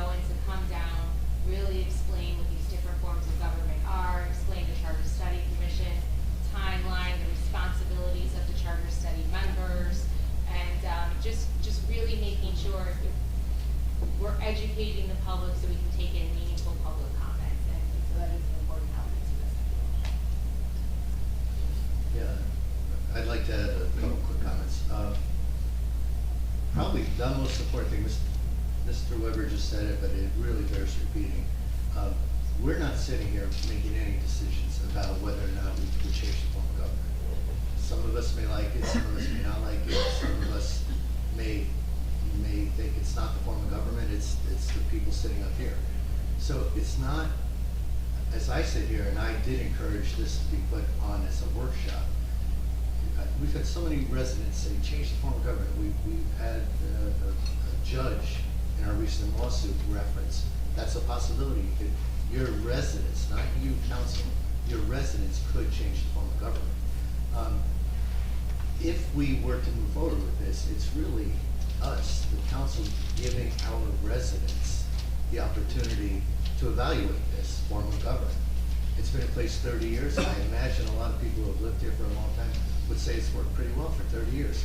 An outcome could easily be, it works well enough, you know, we've got a little kink here and there. Another outcome could be, as council president at the time, Sexton said, maybe the commission would say they have outgrown, we collectively, residents, have outgrown the form of government. But it's really, really important, and I'm going to probably say this a number of times over the weeks and months ahead if we continue to have this discussion, that it's not about this council, it's about the residents just letting all of us know this form of government makes the most sense for Bradley Beach, or if not, after they've done, as Councilwoman, Council President Marco just said, after they've done a lot of research, after they've been elected by their peers, not by us. We don't appoint, the mayor doesn't, no one appoints this charter group. You all, if we were to move forward with this, you all would elect them. All we would be doing was giving the residents the power to do this. And if nobody wants to run for the charter group, if there's no one out there that thinks this is worthwhile, nothing happens. I'm just saying, whether the mayor says I don't think it's a good idea, whether Albert does, he says I do think it's a good idea, it kind of doesn't matter what we think. Just understand that this would just be the council in the spirit of transparency, in the spirit of serving our residents, giving the residents the opportunity to evaluate our form of government. And ultimately, if anyone decides to change the form of government, as Councilman Weber just said, we're all out. We would be starting with a new form of government, new elections. So it's a really large task. Town looked at this, 30 years ago? Changed the form of government 30 years ago. Maybe it's worthwhile looking at it again and then deciding if it's still the best form of government for us. Thank you. Yeah, and for those, I wasn't here 30 years ago when this happened, but I did speak to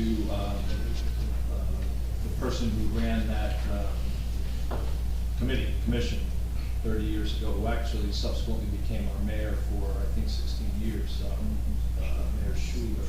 I've talked to him a few times about the process and his impressions of the process, which were interesting, but he did say it was an extremely time-consuming process, and there's a lot of research done. I'm actually trying to get, and Eric is in the process of getting the actual charter document that showed how the process went and what the results were from Bradley Beach standpoint. Hopefully we'll get that pretty quick.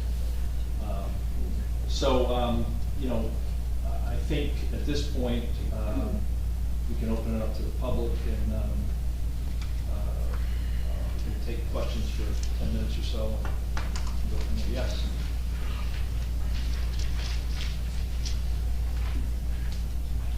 Mike Quetzer, 122B Park Place Avenue.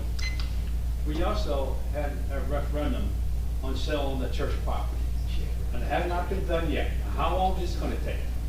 You got the right, it was knocked down, the church, right? Supposed to sell the property. The referendum was to Well, spend what's $10 going million. on? The referendum was to spend $10 million.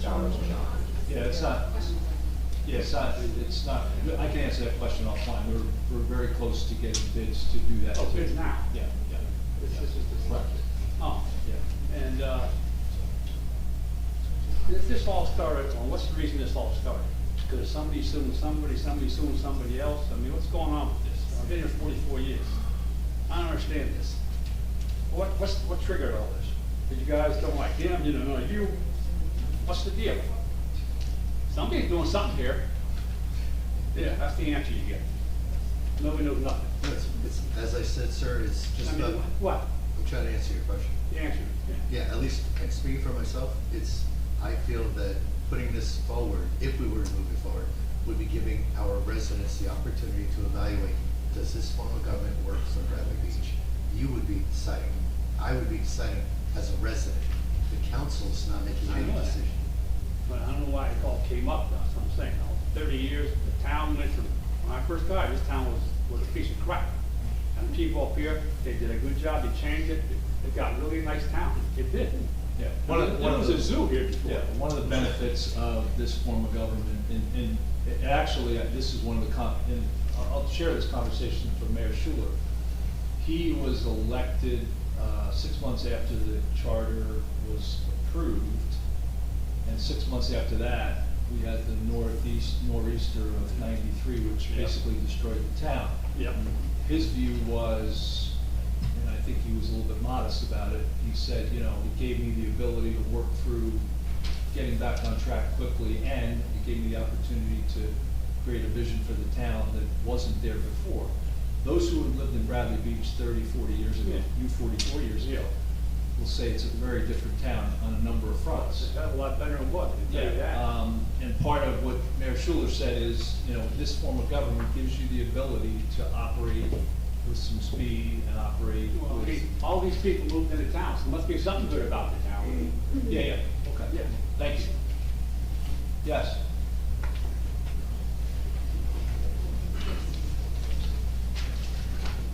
Terrence Wright, 406 Madison Avenue. I just wanted to comment on this change of government idea. If it went forward and everything was voted on, and we've got a new charter, a new government, what impact would that have on the residents or the taxpayers in this town? I mean, aside from you guys all swapping powers and getting more power, less power, more control or less control, what impact would it have on us if we had a different form of government sitting up there? I think that's part of the process of understanding those forms of government. There's gonna be pros and cons across any of those 4 or 5 areas. It's gonna be, this might be more effective, this might be less effective. This might put more power in the hands of the council. This might, I don't think you can put, well, I can't comment on that.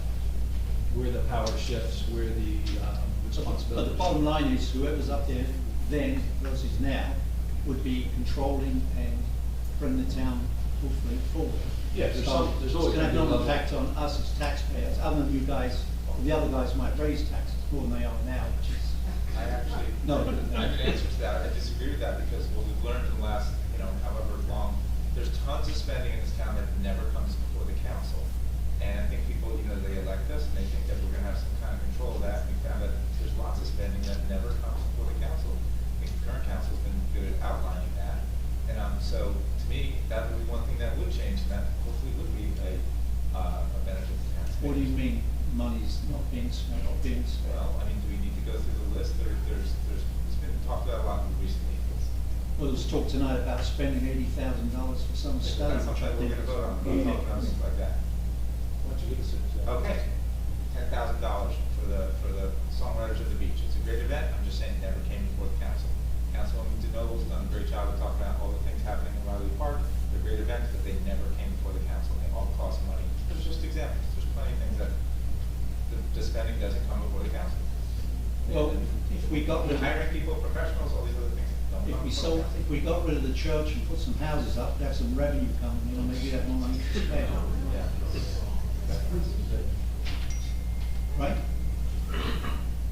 Like you said, the referendum was, what, 8 months ago? And it wasn't about $10 million, it was about, 1,200 people said they don't want the church to be refurbished. Workshop there. Where, what, please? I guess they know better. Okay, thank you. Yes. Nancy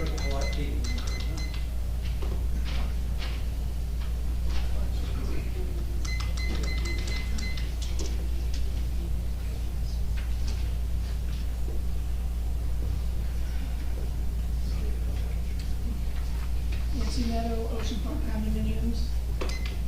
I'm extremely appreciative for whoever did put this on the agenda. I do remember 17 months ago when Mr. Sexsmith sat next to you and brought this to our attention.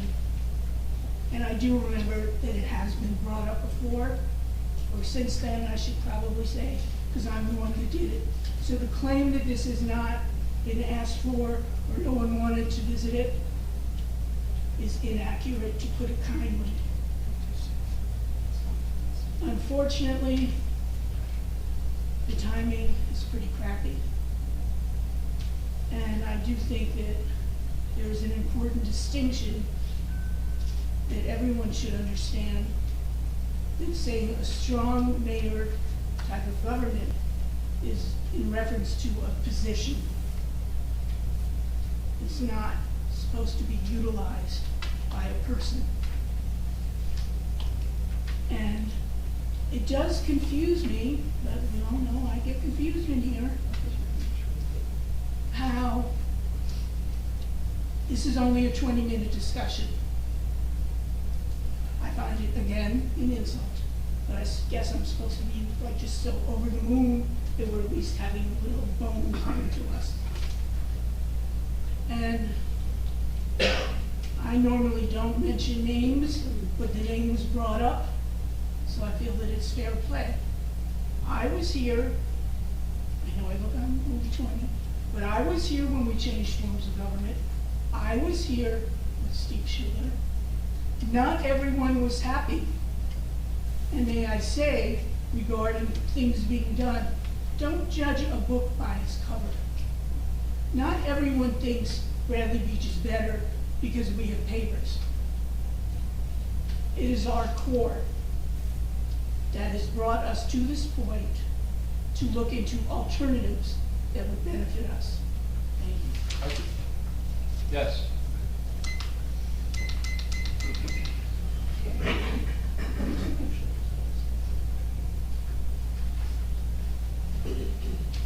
Hi, Brigitte McGuire, 610 Brindley Ave. I just wanted to say thank you for putting this workshop on the agenda. This happened 30 years ago because people wanted change. I think we can say Bradley Beach has changed a lot in the last 30 years. So if people want this to happen again, so it happens. I do want to say the mayor is suing the council currently. So I would say that's a good reason why maybe this is coming up. I happened to go to the hearing, the public hearing at the courthouse. And I want to say that the mayor, I can't quote, but the mayor's private attorney said something along the lines while defending him, that it's unfortunate that a form of government does give so much power to one individual. However, ... she continued to defend him. So those words even came out, something similar of those words came out of the mayor's attorney's mouth. So it is a form of government that does give one single person a lot of power. We're asking for balance of power. I'm not asking to give council more power. I'm not asking to give any one person power. What I'm asking is for more unity in this town. I'm asking for less division. I'm asking for, thank you, the mayor, to pay attention while I'm up here and speaking. I appreciate it. That's what I'm asking for. I'm asking for respect. I'm asking for peaceful discussions. I'm asking for collaboration. I'm asking for transparency, even though you don't like that word, Mayor. But that's what we're asking for. And unfortunately, under this form of government, it's been very, very difficult. I believe that all it takes, I do think this form of government can work. It's proved in the past. But all it takes is one person who wants so much power that could take it a whole other level. And that's where we are today. So it's been very uncomfortable for me and the public. I do want to make a mention that when I was here, when Councilman Sexsmith did mention this up on the dais, and he ran with that entire council. It was pretty soon after he came out publicly and mentioned changing the form of government that he turned on the rest of that council. It was very close to that time. It's just an analysis I made. Everyone can get creative in their own minds about that. And one last thing, I wasn't here when Schuler was mayor. I do hear that he lives in Florida now, so maybe it's time for change since he changed where he lives too. Thank you. Yeah, besides disagreeing with a significant amount of what you just said, I think the lawyer, I just want to clarify a point. Her point was that New Jersey is a very messy place as it relates to municipal governments. There's many forms of those governments, and they operate in a very different way. That was the context in which that comment was made. In the context of sharing power or moving power around, that is the crux of the argument, that you can't by ordinance, in my opinion, make changes to a form of government. I'm coming back, you're responding to me. I'm responding, that's it, I'm responding. And I just want to be sure that people understand that when you look at the context of that particular lawsuit, it is about, we have a defined government, and my point was we've crossed the line and gone somewhere else with that government. So that was the context of it. So, Right, and balance of power is what I mentioned. Balance, not one person holding more. yeah, I don't agree. But your point, I know you don't agree. Your point is you're trying to redefine. Yes, public comments are certainly respond to public comment. Yes. Thomas J. Cohen, 612 Fifth Avenue. I've owned property here for 27 years, and I've attended a lot of meetings. I never heard Mayor Schreck say that she was a strong mayor, even though she was. I never heard Gary Engelstad say that. Having been a former councilman and being on committees, Mayor Engelstad used to have committees. There were finance committees, there were public works committees. There was interaction regularly by council. Those are gone now because we have a strong mayor, so we don't need committees anymore. So these are the basic problems that the council is kept out of it. I mean, I hope my comments are meaningful public comments, but they need to be said, is that it's a consuming process to do this, but it's also a consuming process to watch out for what a strong mayor, as we're told, is doing. Taking illegal meetings in closed session confirmed by Judge Thornton. Okay, these are the kind of things where there's no one overseeing it. The council's out of it. Okay, this process needs to happen, and I have a question for Mr. Cannon. Can we have a special election? Can you have a Do special we have to wait election? till November of 2024? Statute provides that it must be an election as to the question of whether there's a charter commission, must be held at the next municipal election within the time frame to place the Great. question on. The charter commission, if it recommends a change in the form of government, decides whether it's held at the next municipal election or whether there's a special election. The second step in the process. Okay, is so the special the election. second. The first option requires the general municipal election, presumably because that's the biggest step, and they want everyone voting on it, not a special election. It's like Awesome. And again, I attended the court hearing, and when the judge said that, I was blown away. It's been kicked around a long time. He challenged us. So he challenged the town to say, decide what you want to do. I think the ordinance should be on, and then we'll do it in 2024. But thank you very much for putting this on and having this open conversation with the public. Yeah, again, the judge made an inference, he didn't make a rule, so let's just be sure we're saying, he didn't give us instructions to do something. He made a challenge. He made an inference. He made a challenge. Well, I guess Okay. maybe our interpretation of what the judge said. Apparently, a lot of our interpretations are different. Thank you very much. Yes. Beth Kepler, 504 Central, here in town. Whoever, or the accumulation of whoever's responsible for putting this on the agenda, I think I'd like to just. Can you speak up a little? Certainly. Hard to read. Certainly. Thank you. I would like to thank whoever is responsible for putting this on the agenda, because we have a huge problem in this town. Your power grant, Mayor, and I'd like you to please explain to the residents here and the residents on Zoom, in your own words, why you're suing our council and why we are paying for your lawsuit? That's really not tied into this workshop of form of government. I'd be happy to do that also. But that's why we want to get rid of you. That's why we want to change this government. I think, speak for yourself. Your comments are probably inappropriate, so if you have an appropriate comment. Based on who? I'm not cursing, I'm not threatening. My opinions are my own, and I have a right to speak my mind. We're talking and about I'm- the change in the form of government, not Right. attacking people. So to take the power out of your hands. That's So why, as I said, that's we're why talking this is about on a the change in the form agenda. of government and not attacking. But I'm not attacking you, I'm speaking truth. I'm sorry if it's an inconvenient truth for you, but that's why it's on the agenda. And I want to be clear for everybody here that you are the reason. For the last 30 years, it's been fine, but suddenly now it's not. And I'd also like it to be on the record that Gary Engelstadt endorsed you, and that's a large part of why you're sitting there, because you had his support. And I hope every resident remembers that going forward. Thank you.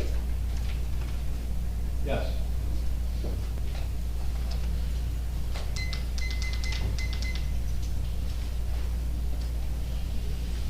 Hi, Don Greenberg, 302 Park Place Ave. Thank you for putting this on the agenda. It's about time we had this discussion. I think it's something that we really need to do, because what we have now is so totally dysfunctional, it's not funny. It seems like it takes forever to get something done. Council never knows anything because they're never given information until the 11th hour. And I think it's really time to look at a different way to do things. As Brigitte said, there is no balance of power here. It's all very lopsided, and that is no way to run a town. So I think this is something that we should look at. We should look at it, as Meredith said, with an educated eye. I'm all for having those town halls, getting experts in here to tell us what the different forms of government are, what the unintended consequences could be. But I think it would be foolhardy and a disservice to the town if we don't at least look at it. Thank you. That's all I have to say. Thank you. Thank you. Yes.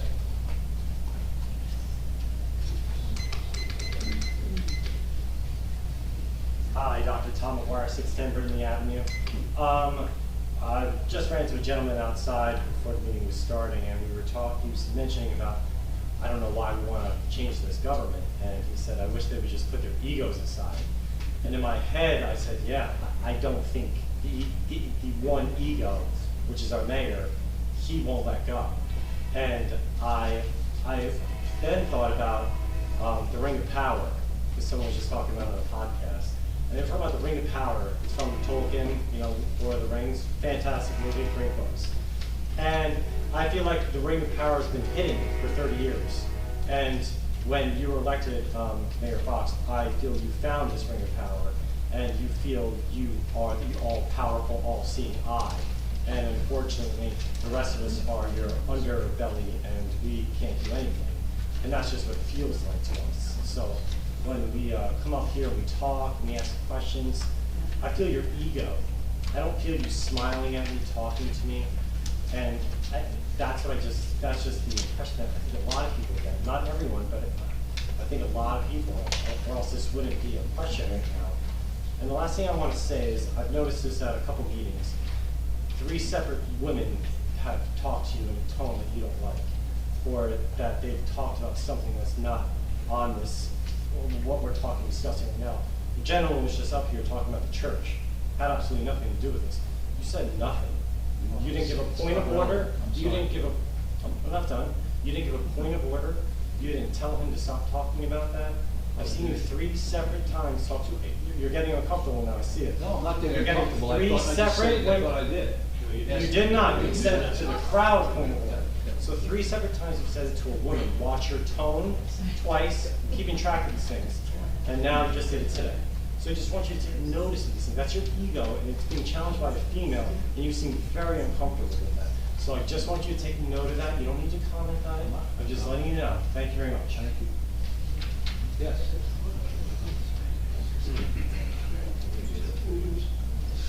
Deborah Grinnell, 401 5th Avenue, Brighton Beach. First of all, I'm speaking for myself, and I'd like to name when you say that. I think if you're going to speak, speak about yourself. So please don't use that expression. I think as far as people quoting things out of context and then interpreting them, your situation with the court being a perfect example, I think that's inappropriate. We didn't hear what was said, we don't know what was said, and I don't think it's fair for someone to say, this is how I looked at it and this is what I thought, and then put it on as information. Mr. Noble, I appreciate the fact that you did a lot of research, but Mr. Cannon said he didn't know the answer. And for you to then provide him with the answer was kind of awkward, because how do we know that you knew the answer? Just because you hand him papers and say, this is what it is? Oh, I got the information from the League of Municipalities. Okay, but how do we know that? Sorry? I mean, how do we know that? If you had passed that out for everybody to see, that would have been great. But none of us knew that, and you didn't say that. So It's just the form of government. it was just that- awkward for him to say, I don't know. Right. And then you say, oh, I do know, and hand it to our board attorney. Well, we kind of work as a team. Okay. Yeah. As far as the sewer is concerned, I'm kind of concerned. The what? The sewer line, Oh, the sewer, the sewer. sewer, sorry, South Jersey accent. If there is a program, then.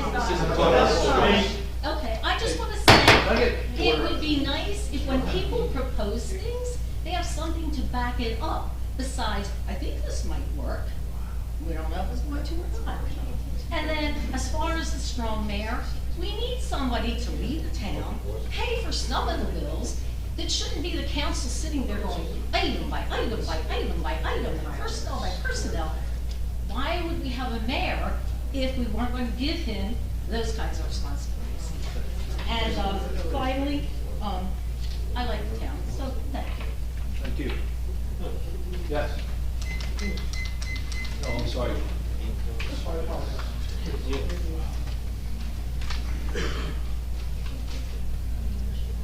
Dwight Curtis, 414 Lorraine Avenue. I just have a question.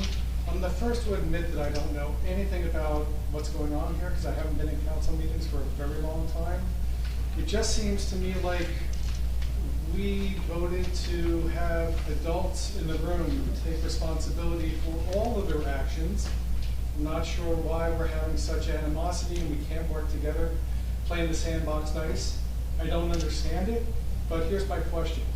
Even if we change the form of government, what's that going to do for us that we can't do right now? What is that going to do for us? Can anybody answer that? Yes, hire professionals.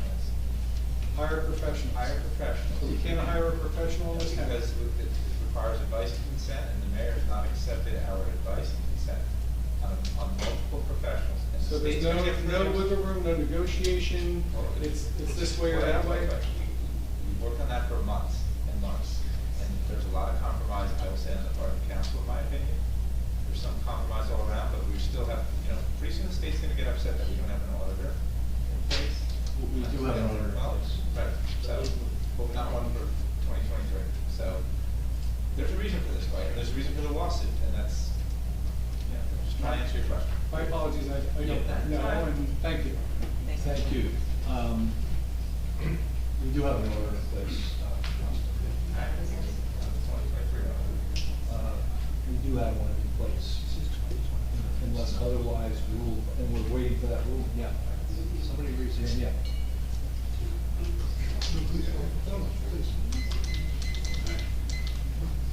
Jim Burns, 401 Fifth. I'm a part-time resident here since the last 20 years. I'm also a councilman in another town for 10, 20 years. And I tell you, as long as I've been in politics and on the council, I've never heard the word power used like it's being used here today. The power is out here. You're working for these people. So how about getting your shit together and running town the way your group, excuse my language. Let's get rid of the power. I've never heard that as long as I've been in politics. I don't know what you're thinking you're doing here, but run the town. Okay, thank you. If you want any lessons, come to Berkeley, I'll teach you. Thank you. Yes.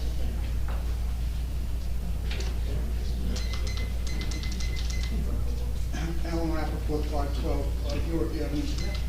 I'm not a full-time resident, but I am a good taxpayer. I'm also a 12-year council person. I currently sit as the chairman of the Bergen County Open Space, the largest county in the state. 70 towns I manage. Their requests for, and I see you people have asked for open space money. So we manage all that money, and we have almost $70 million that we give out. We all play nicely together. And I will tell you that as a council person, we are a different form of government, but we were a mixed form of Democrats and Republicans. And once you got put on that dais, it was over. Completely over. All the politics went away. All the nonsense went away. We listened to our borough council. He gave us advice. We sometimes would or would not answer until he or she spoke. Our borough administrator and our clerk had something to say, and we listened, because they're the people in the trenches every day. As the council people, we are not, or the mayor, we are not the professionals. We are elected citizens. And we put our egos away. We don't talk down to anybody. We don't disrespect people by promising things and them not happening or going forward. And my purpose is that this has absolutely blown up because of this tremendous disagreement of who controls what. And I gotta tell you, when we moved to town, Gary was the mayor, and we had some discussions. He was very open to discussion and to listen what other boroughs do and how we did some purchasing. And it was great. It was great and refreshing. I find that with the way this particular council works, there is no discussion. It seems to unfortunately be one way or the highway. And Larry, I hate to say this, but we're really falling on you. And to your point, yeah, you'll know in a couple days what this judge decides, and then everybody will know which way to go. And to John, your point, I think you should push it forward. And Meredith, I'm actually impressed that you came up with an idea that really is great, that everybody should be educated on how this should move forward, one way or the other. And to Al, your point, you're absolutely correct. It's not you, it's us. Well, not me, I can't vote here, but it's the citizens that are going to make this decision. Larry, you shouldn't be in fear of it. Better go forward. I'm not in fear of anything. We're all feeling the fear, quite candidly. So whatever you think you're not doing, or like this gentleman said before with the ladies, you maybe need to take a little look and see where you are. Thanks for the comments. But thank you. Thank you. I think we got a couple on the board, and I think we're going to kind of wrap up the meeting here. Yes, we have Mia Boland. Good evening, Mia. Mia? You hear me? I can hear you. Good evening. Are you there? I'm here. Can you Okay. hear me? I can hear you. Go ahead. Oh, great. Okay, so thank you for acknowledging people on Zoom. A lot of this has already been said, but I'm very interested in learning about alternative government, because there definitely is a problem here since day one. I have witnessed and gone to many meetings and seen what is going on, and I almost feel as if, and I've said it before, that it's being run as a kingdom and not a community of fellow taxpayers and interested persons that live and work very hard for their money and want to contribute to make this a better town. But it seems as if it's being run as if it's a kingdom. It's always shocking to hear that the council is not given information prior to meetings. That happens time and time again. And so they can't do their job that they were elected for. And also from a financial standpoint, John gave a great example. I'm so happy that we're doing all these nice things in Riley Park. But any financial decisions of magnitude, $10,000, really should be something that the council should see in advance, and it should be something that's agreed upon as a community of representatives that were elected. So it's just very disheartening to see that it's come down to this. The prior mayor that you referenced, Mayor Schuler, I give that mayor a lot of credit, because I do know that Bradley Beach was not the nicest town at the Jersey Shore at one time. And it's a beautiful town now. Most of the people that live here came here because they like this family town. And it seems as if we're trying to change that by this, within this kingdom. But I do want to comment that that mayor had a lot of control. I don't know if you're taking notes on me or something else on Mayor Fox, but that mayor had a lot of control and had a very good vision that happened to go along with the town. But that's maybe too much control. Could people, the townspeople or whatever these alternative governments have done the same job? We'll never know. But the fact that there's so much control and it's lopsided is very concerning to so many people that have expressed this. I'm not speaking for the whole town, as Debbie was concerned about that, but there definitely is a lopsidedness that is witnessed time and time again at these meetings. And I would welcome to be educated on alternatives. Thank you. Thank you. We have, well, no, I think we have one more person. We have one more. I go, but Tom did, he was raising his hands before. Is it okay if he goes? Okay, who's that? Who else do we have in the board? Oh, Tom, okay. Randy. All right, Randy? How's everybody doing tonight? Very well. Can you hear me? Yes. Can you just state your name and address, please?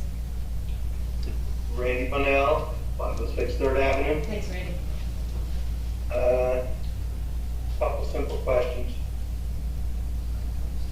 Larry, time and time again, when you're asked a question, you don't have an answer. You say, I'll get back to you. A strong mayor should have all the answers. How come you don't? Why are you so apprehensive in answering questions? I would always answer questions if I have an answer. If I don't have an answer, I think the best answer is, I don't know. Why don't you have answers though? You're the mayor, you're supposed to be a strong mayor. You should have an answer for every question. I think we need to, do you have another question or we need to move on? You're not gonna answer that? I think it's a nebulous kind of question. Well, it's not nebulous. Yeah, it kind of is. Somebody asked me a question, I had an answer. Pure and simple. Well, so you're not really a strong man, what it comes down to. So maybe you should step down. Do you have any other questions, Randy? Yes, I do have one more question. Sure. How many more socially funded programs are you going to come up with? You don't have an answer. All right, I get it. I don't know what the question is. It's really not on topic. Thank you. Thank you. Okay, anyone else on the there board? we go. Once again, there we go. Yeah, we're all. Hold on. Mia, can you just take your hand down? Okay, yes, we'll take the last question, the last comment, and then we really got to move. We're kind of over. I'm going to actually something else. Okay. Tom Gavin, 414 4th Avenue. From everything I heard tonight, I really thought Council President's thought was the best. Bring in the professionals, have the town meetings, have the discussion. But a question I have for Mr. Cannon that I don't know if you can answer, but when I was reviewing before the meeting the different forms of small government available under the Faulkner Act and reviewing the small municipality government format that we have now, there's a caveat for various sizes of council. It could be 3, it could be 4, it could be 7, I understand. So there's a size, and I would think with some of the logjams we've run into on council, perhaps one of the things that can be discussed in one of the town meetings would be a very simple thought, that we need more of an expanse, so there's more reach into the community. And is that a possibility when you look at a change in form of government, or is that something that could be handled separately? Just to say that instead of 4 elected and a mayor, that there are 7. You have to go through the chart. First of all, changing the number is certainly possible. Okay. And this happened. However, you would have to go through the charter process to do that. You would not be able to do that. And so still, the sitting council would have to be exchanged for a new council under a change in charter. They would have, the seats would all be, if the charter was changed, and there was 2 successful votes, a successful vote, a recommendation, recognition, and another affirmative vote to change form of government, then the people up here still also run, the seats are just open, everyone's got to run for the seat again. It might very well be the same people elected. Right. That's happened too. But it's, it would have to be, they'd all have to run for the seats. Because I've lived in different municipalities with both a manager, form of government, one who is a political statement. I've run in ones where there's a mayor, I've run in ones where the council is basically the governing body. Speak up a little. Oh, I'm sorry. The other thing that I've noticed is, as probably happens once every 25 years, we'd like to believe if there's a storm or some significant event, having a singular person in a responsible position has caused things to be handled more quickly. Perhaps not always the correct way, but more quickly. And in certain emergency needs, that is, I think, a good statement. But Mr. Marco, I really laud your thoughts to having more open meetings, and I would look forward to that to continue. Thank you. Thank you. All right, we're going to close this discussion out. Unfortunately, we're running about 35 minutes over, so I'm going to just ask the council if we can potentially push the regulation control of dumpsters. That we can push the regulations controlling these dumpsters to the next meeting. It's a quick one, I don't know. It's Well, a little tweaky. we're 35 minutes Yeah. over, and this says 20 minutes, but I'm just afraid that we're going to run into some. I would prefer if we just go ahead, it's just a quick one, I think we just need a little tweak on this ordinance of dumpsters. It's been brought to our attention that people are leaving them out there for months and months and months. Parking is a premium in Bradley Beach, and I thought maybe we could go and regulate the time frame that dumpsters can sit on a public parking spot. Right now, it's 30 days, and people can continue to renew their permit every 30 days, so it just never ends. So I thought we could suggest maybe with Greg Cannon, just revisiting the ordinance, making it a time limit, maybe 4 weeks in a year, and I just thought it was a good idea to revisit this ordinance, maybe a little bit of a tweak. That's it.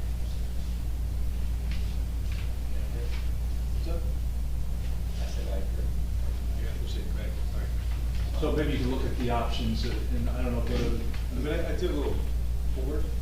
Yeah, for this. I sent a couple, yeah. Yeah, you said some. Mhm. I mean, Commissioners tipping off to Avon. I mean, Avon's is substantially similar town to here, and theirs is pretty, it's tightly controlled. Maybe you want to loosen, I'm not sure what fits the town, it's up to you. Long story short, instead of 30 days and essentially unlimited if you have open building permits, which is our current rule now, which is I think is what's causing the consternation. Avon has a permit for, they have an escalating fee, so it's $25 for the first 72 hours and then $10 for each additional day, not to exceed 7 days. You can only have a maximum of 2 7-day periods within a 60-day period, which essentially comes out to 6 weeks a year, which seems sufficient to remove things from properties. And I'm sorry, and then the most important part, perhaps for the governing body, is that our current ordinance allows it to essentially be, the code enforcement doesn't have a lot of choice if there's open building permits. They have discretion in here, but you can understand the position the code enforcement officer would persistently be in, still a position for our employee. The Avon process says that any person seeking to have a permit issued in excess of the maximums I just mentioned has to file an application for the borough clerk with special circumstances that's decided by, well, in their case, the Board of Commissioners, but here it would be the Borough Council as a whole. So they have an ultimate governing body control, which I don't know if you're interested in that or not, but that's also in their ordinance that seem to address the issue. Obviously, you can go anywhere between what we have, what I just mentioned, pretty tight, and what we have. So I would entertain your thoughts and the short workshop on what you thought would be, if you want to change this, what is the appropriate duration for your town? just for clarification, I believe that the councilwoman's interest is just on dumpsters in the right-of-way, not dumpsters on private property. Is that correct, or am I wrong? I would visit both, because I find even some people leave them on their property for months and months and months, and I think properties are very close to each other, and I feel it's a bit intrusive to other people. But again, it's a workshop, so I just wanna see what other people feel as well. Yeah, I should also note that Avon, that only, the title of what I read to you is placement on public streets and rights of way. Yeah. But you couldn't do something else with the rest of it, but. I think for what it's worth, and again, this is as much comment for the public's interest, but I feel that for the most part, outside of the couple of references either you, Mr. Kennedy, or Mr. Nolan, our ordinances, I think, are pretty strong in this area. There are, for example, restrictions on front yard zones and so forth. When you get into placement of dumpsters on private property, basically it has to be in the backyard. And then the question would be, do you allow that forever, or are there restrictions? But for the most part, I went through it thinking there might be some wholesale changes, and I really tend to agree with both you and Mr. Nolan. I think we're talking about largely tweaks that just would put limits on extreme cases that can exist today. I'd love to hear from the public, and maybe to save time, a show of hands. Who likes that dumpsters stay in the street like for months on end? Who has that? Who's against it? Okay. I think I know there's a bunch of people that are against it. But that's why we're doing this. So thank you, Councilwoman DeNoble. Thank you. It's got to be fixed. Not necessarily saying I agree with this, but I think that it's important just to mention that our construction official weighed in on this. His concern was that if we start putting limits on people's private property specifically, and right-of-ways, is that people will pile the debris up in their front yards and then order the dumpster when they absolutely need it. That way they don't have to worry about a ticking clock. So again, I just wanted to present that counterpoint of the construction official.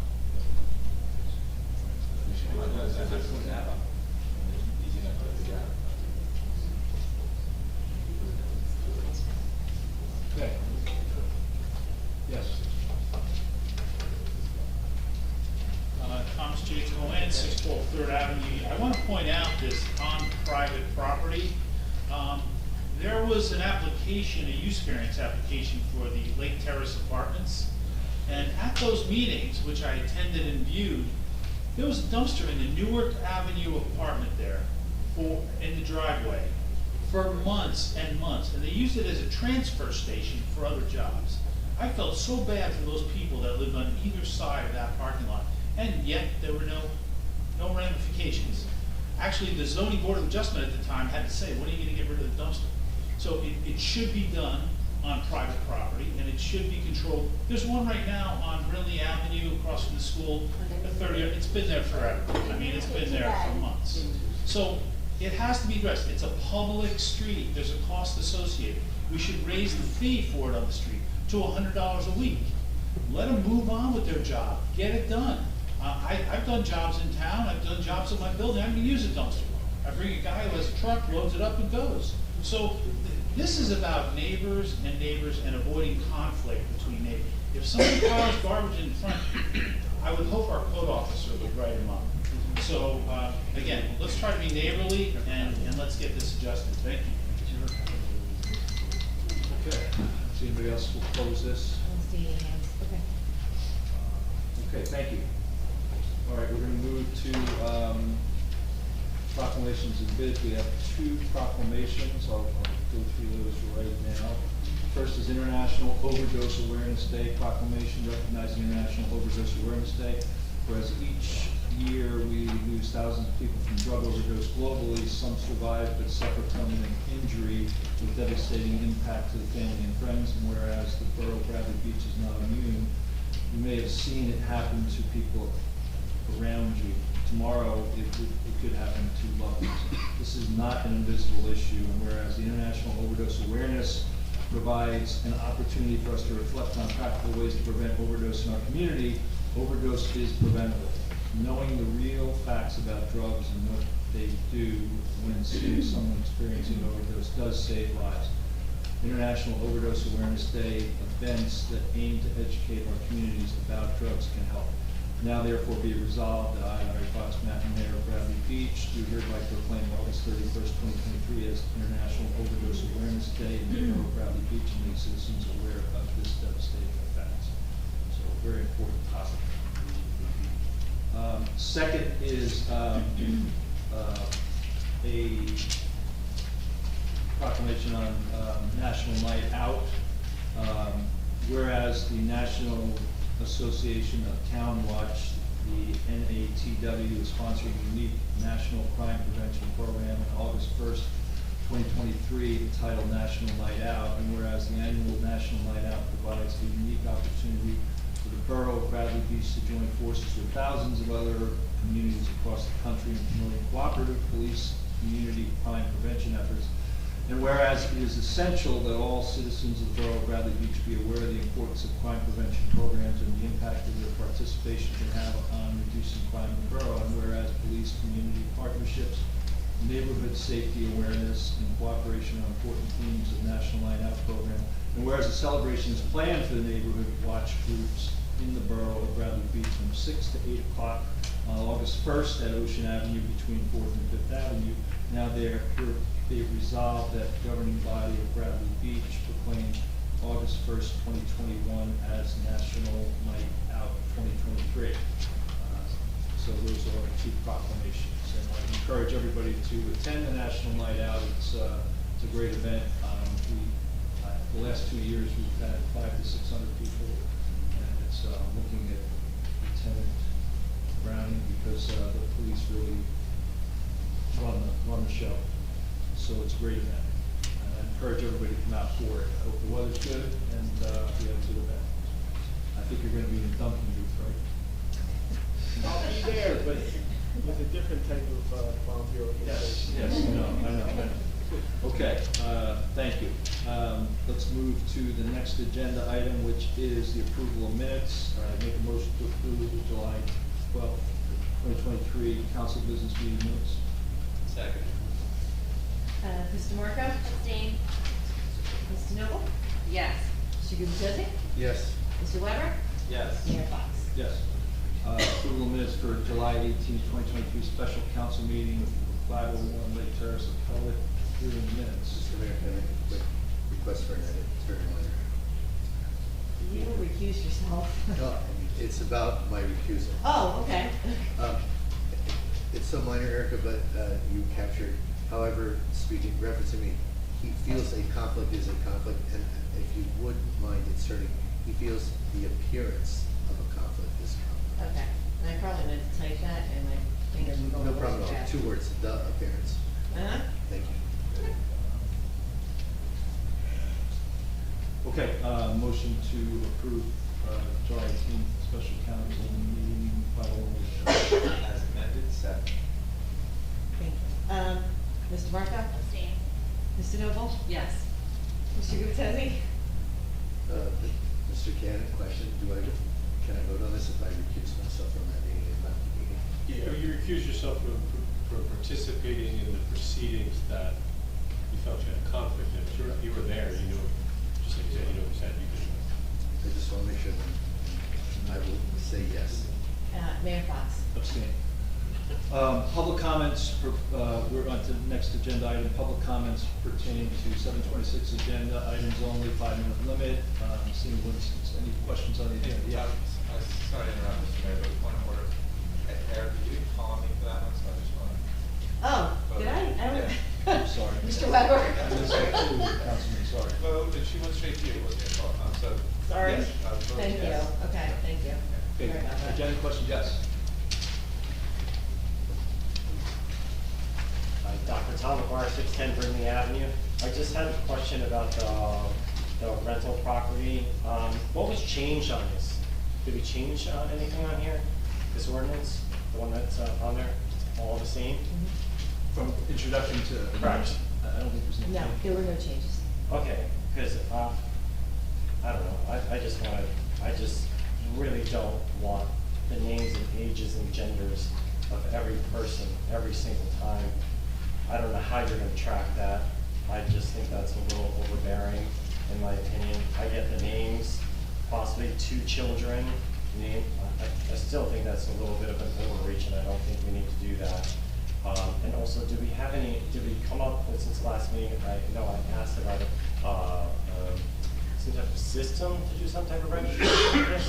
Because I said, I've had Airbnbs and we've had weekly rentals, and I can't see how they're gonna be able to handle this load of people every single week of the clerk getting all this information on, and then filing it. And the borough has lost a lot of paperwork before. They've lost my paperwork before. Is that plan set forth when this starts, or is this not yet? Is this going into effect next year, like next summer? Great. Did we not talk about, is this not going to be part of GovPilot? Is that? Yes, it is. Yes, it is supposed to be part of GovPilot, and besides the 2 council people who were involved in the meeting and the attorney, was the code enforcement officer who's essentially responsible for this. Okay, so there is going to be a level of automation over that. All right, and is that starting next year? Like this is obviously in the summer, it's going to start next year. I would assume it's next year. This summer, right? This is annual, so it will be in effect after the 20-day waiting period following the publication. And I believe that's correct. But in terms of the enforcement of it, that may take some lead time. And I can tell you that I know of legislation that was passed by the legislature of New Jersey that had an effective date 2 months after it existed, and the enforcement of it on municipalities didn't occur until 6 or 10 years later. So when we are in a position to be able to have it up and running, we will, but that's not going to, how do I say, affect the governing body's ability to be able to adopt this as an ordinance, so now the departments have an ability to ramp up and be ready to go through the enforcement of it. So we're possibly gonna pass this, but not have a way really to track it unless we do it all by paper, correct? After 20 days? The code enforcement officer had a very good plan Yes. to get how to get his arms around this Okay. without, without using a sledgehammer on people. Okay. He had a very. I'm not even worried about the sledgehammer on people, like cracking down on them. Mine is more about keeping track of the records. Isn't that what I'm He saying? has done this in 2 other towns. He has? He has. Okay.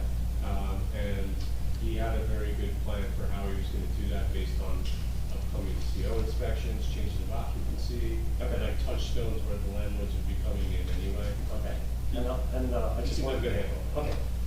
Great. That's good to hear, because that makes me nervous. And the last thing, I just want to really reiterate, if there's any way we could change the language in there to not require the name, age, gender of the people that are staying in there. Name of the adults, if there's 5 children, 2 children, just children. If there's any way we can change that, I appreciate it. Thank you very much. Any other general questions? Yes.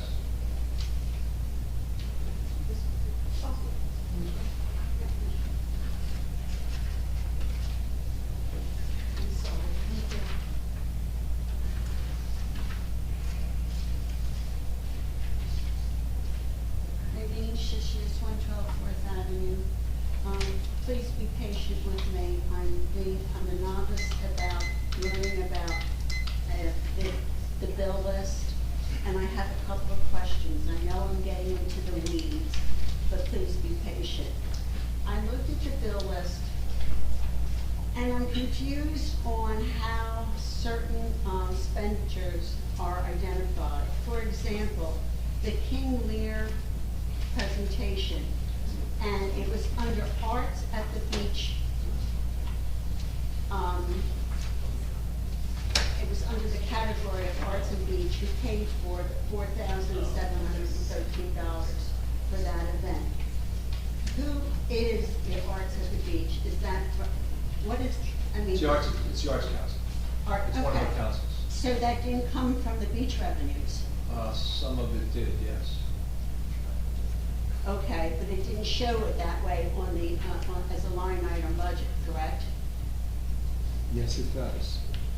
It's the account that tells you what line it's coming from. And I understand how confusing the account numbers are, but as I've said on multiple occasions previously, this is the way the Edmunds system produces the data, and the arts at the beach is the definition of the account that starts with 3 and ends with 2-11. Okay, I'm not familiar with the code, so please be patient with me, okay?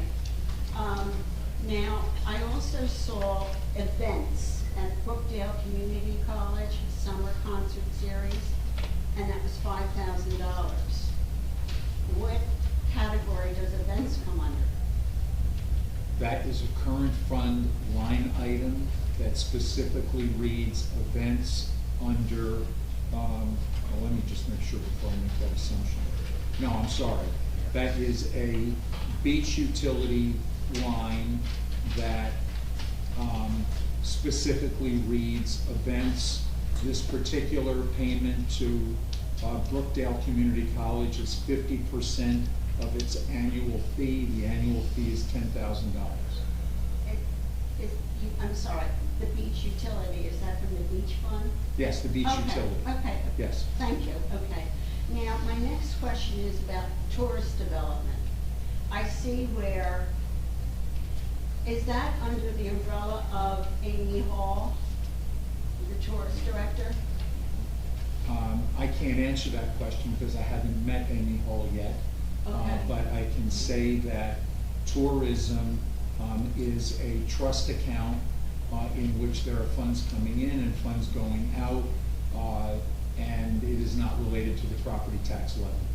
Okay, so therefore tourism is to promote tourism throughout town, correct? That's my understanding of Okay. it, yes. Well, here, I have a couple questions on this one. We paid Telegraph Hill $5,550 this period. But then we had the band that was $2,000. Why are we paying Telegraph Hill $5,500 and then we have to pay the band $2,000? There were two separate events. But does The band that you are looking at Yes. did not play at the Park Fest that Telegraph Hill was responsible for promoting and bringing the bands to. So Telegraph Hill did not bring in this Patrick Road? No, Okay. that was a separate event. Okay, okay. Now then, what did Telegraph Hill do this period for $5,500? As I understand it, the entire event that ran that full day was their responsibility from the beginning to the end of it. It included bringing in all of the bands, it included paying all of the bands, it included promotional costs that they incurred, etc. But you do, I guess I'm confused, and I apologize for that, but Patrick Road, everything. Alright. Pardon me? Alright. Okay, that was, this band was not part of Telegraph. Correct. That was Two Saturday. different events. Saturdays in the Different weekend. park. Okay, okay. Now, another thing I noticed on the line item was tent man, there was a tent man, and I forget his, I have it here. Omar the tent man. Okay, and it was $5,996, and it was under tourist and development. But that was for the anniversary party at our town. Now, the anniversary party did not benefit the whole town. It was for an X amount of people who paid to attend that. So I'm questioning why then should the taxpayers be paying for this tent? The taxpayers are not paying for the tent. The account that it came from was the tourism account. But the tourism, to promote tourism in Bradley Beach. But tourists were not attending that event. All I can say to you is that that was the plan that was created before I arrived, and that is the way in which the payments were made. The full amount of the borough's responsibility for the 130th anniversary was $5,000. The costs that were taken in and paid for by the municipality did not exceed $5,000. There were additional monies that came in from other sources that into the tourism account that offset those costs. But this plan was put into place between the borough and the Bradley Beach Business and Community Alliance prior to my arrival, and that is the plan that was executed. It doesn't make sense to me, and I apologize for that, but it's supposed, I know from the previous bill list, downtown directions decoration banner also received money from the borough, from the taxpayers, and that was $3,253. In total then, the borough, the taxpayers paid $9,249 for an event that really wasn't for tourism, it was for a select group of people who paid for the tickets. I'd be happy to give you a summarization of that. I don't have that in front of me, but I can tell you that Mr. Vermack's correct.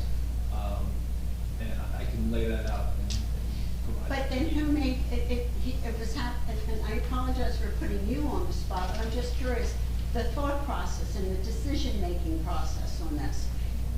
It's very confusing, and I just would like to have better answers for it. And what is the line item on the budget? What line item on the budget does this come from? I'm sorry, does what come from? All of this, The items you just talked about? yes. I just said it to you, and I'll say it one more time. Let me just say, I don't know how often I have to go through an explanation, but I indicated that tourism is the trust account that the money came from in order to be able to pay for those events. There was no tax money included in any of those payments. Well, where did the money come from to put in the trust? There's donations. Yeah, there were donations, there were sponsorships. PBCA asked for donations. But how? Why don't I try to put this in a summarization and send it to you? Okay. Because it is a bit confusing. Yes, those are break even. All right, was it a break-even event? I don't know the answer to that question. Okay. What has been encumbered and what was left over from all the line items? You know,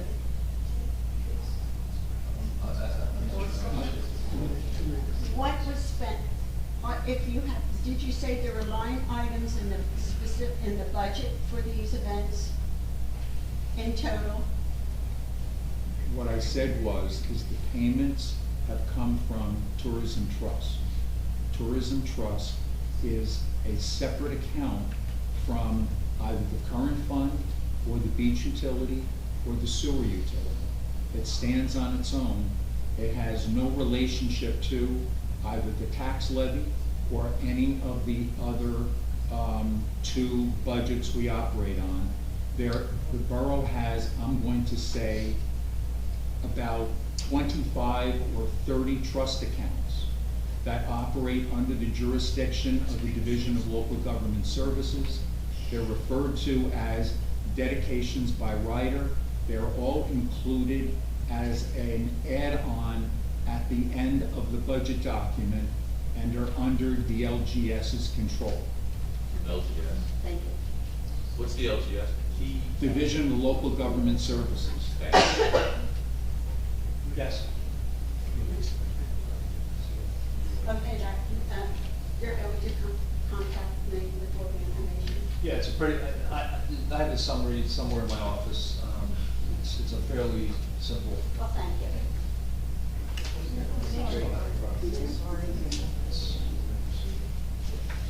Nancy Meadow, Ocean Park condominiums. Chart of accounts posted on the website would be really helpful. Beyond that, whatever the communication is regarding local summer, why can't we get to the point of local summer is local? Let's not put it out there.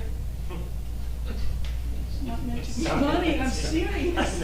I'm so sick of it. Regarding, Resolution 2023-210, I don't know how that can be passed, unless you vote on things that you're not informed about, as the paperwork that was attached that I downloaded did not have anything regarding hours or salary. Can I answer that? Maybe. Okay, so, the resolution number 210 is appointing Kathy LaPointe as an alternate deputy registrar. So right now, because I'm the clerk, I'm also, oh, sorry, Because I want to say that. So right now, because I'm the clerk, and we're a population of under, I believe it's 5,000, I have to be designated as the registrar.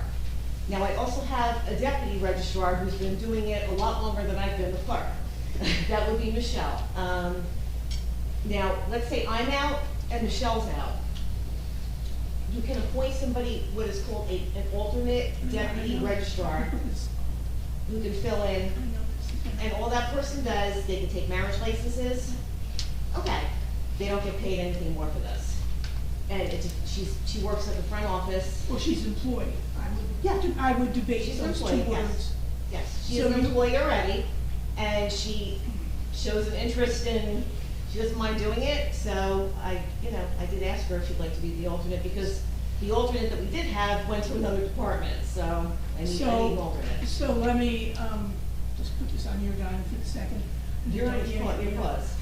Let me conclude that this person is not being compensated in any way, whether or not this person is extra hours to do this task or anything. There are no extra hours. There are no extra No. hours, and there is no increase in No, salary. there isn't, and when I was alternate deputy registrar, I did not get any extra pay either, and I wasn't We're gonna not work going yet. back, we're not going back to the dark ages. Nothing personal. Oh, thanks a lot. It wasn't that long ago. I remember it. Okay, so thank you for You're clarifying welcome. that. Okay. And then let's go back to my favorite thing, the bill list, and I just don't have the strength anymore to fight over it. However, page 15, bottom. I've been told payroll is in-house. I've been told we use paychecks. I've been told we use the bank. And now I see Prime Point. Are they our payroll company now? Yes. They are. So we've switched mid-year, which is a little unconventional. No, Prime Point, I believe we started last year. Am I correct on that? February of 2022. So why was I told then that the bank was doing it? Okay, I don't normally ask questions, but then I was clearly given incorrect information, and we know who from. That I can't answer. That was but I not can- you. No, I know, but I can tell you Prime Point is our payroll company now. So the bank, okay, so why would it cost over $1,000 in May, $2,000 in June, and why does it say payroll expense and then it says contracts? Again, just infuriating. And infuriating once again, and I know, because I could go back, and if I need to, which I won't, that a certain person who's no longer employed here specifically stated that the bank was doing our payroll, because I know I made my displeasure quite clear.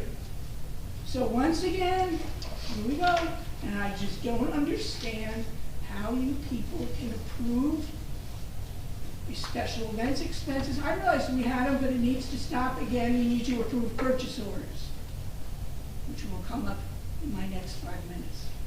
Thank you, Erica, for clarifying. Oh, you're welcome. Thank you. Okay, I don't see any other questions. Members of council, Mayor, if I may, Prime Point has been on since February of 2022. The prior administrator and finance officer negotiated with Provident Bank for Provident Bank to pick up the cost of payroll up to $12,500. Prime Point did that in the first portion of this year, and when the expenses exceeded $12,500, the municipality then became responsible for covering the costs of payroll. Payroll costs are based on either the number of employees or on the number of checks that are issued. During the summer, because we have so many part-time seasonal employees or full-time seasonal employees working at the beach, the cost of the payroll services increase. That is the reason why you see a variation in the numbers. Okay, thank you for that clarification. Do we not have mandatory direct deposit? Let me ask this question. Why do we have two, why bother having the bank give it up to 12.5 and then have somebody else do it? What's the purpose of that? Because that's what they were able to negotiate with the bank.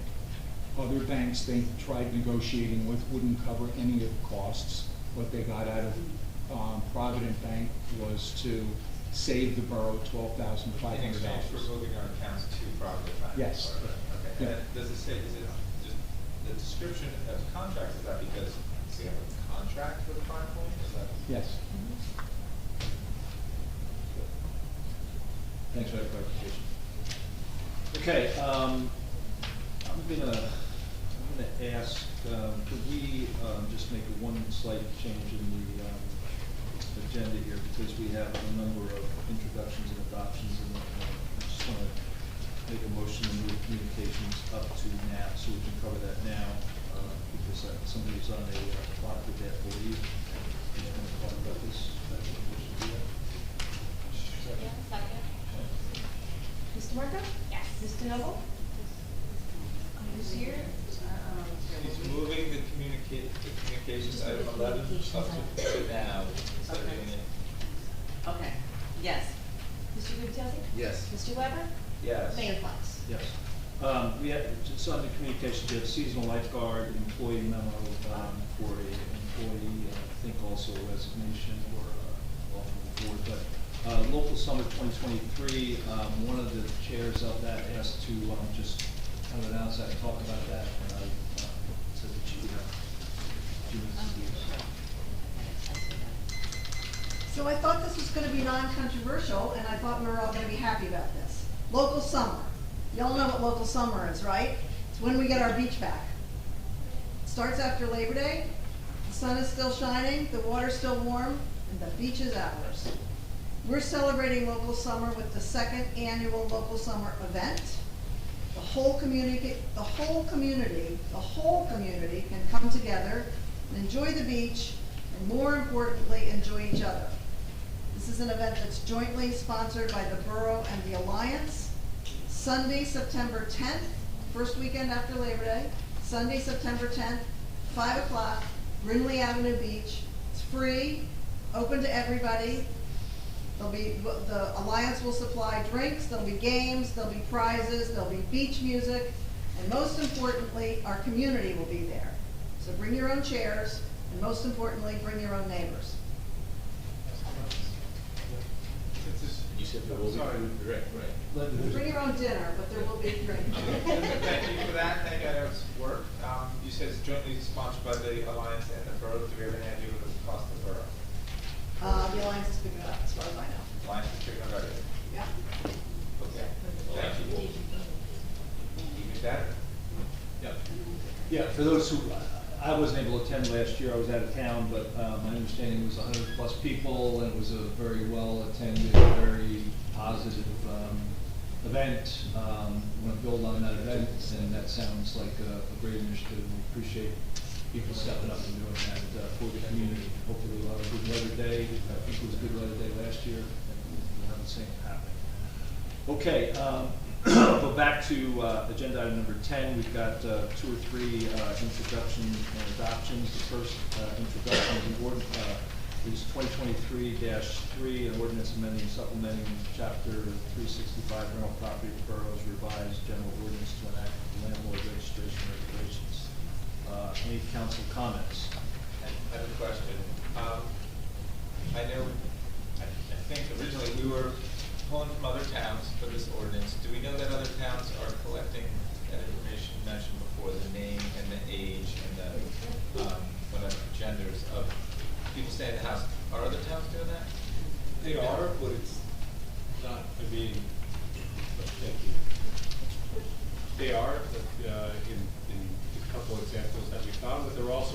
we're not, requesting the ages of the children, so it's not any requirement that comes from above in any way.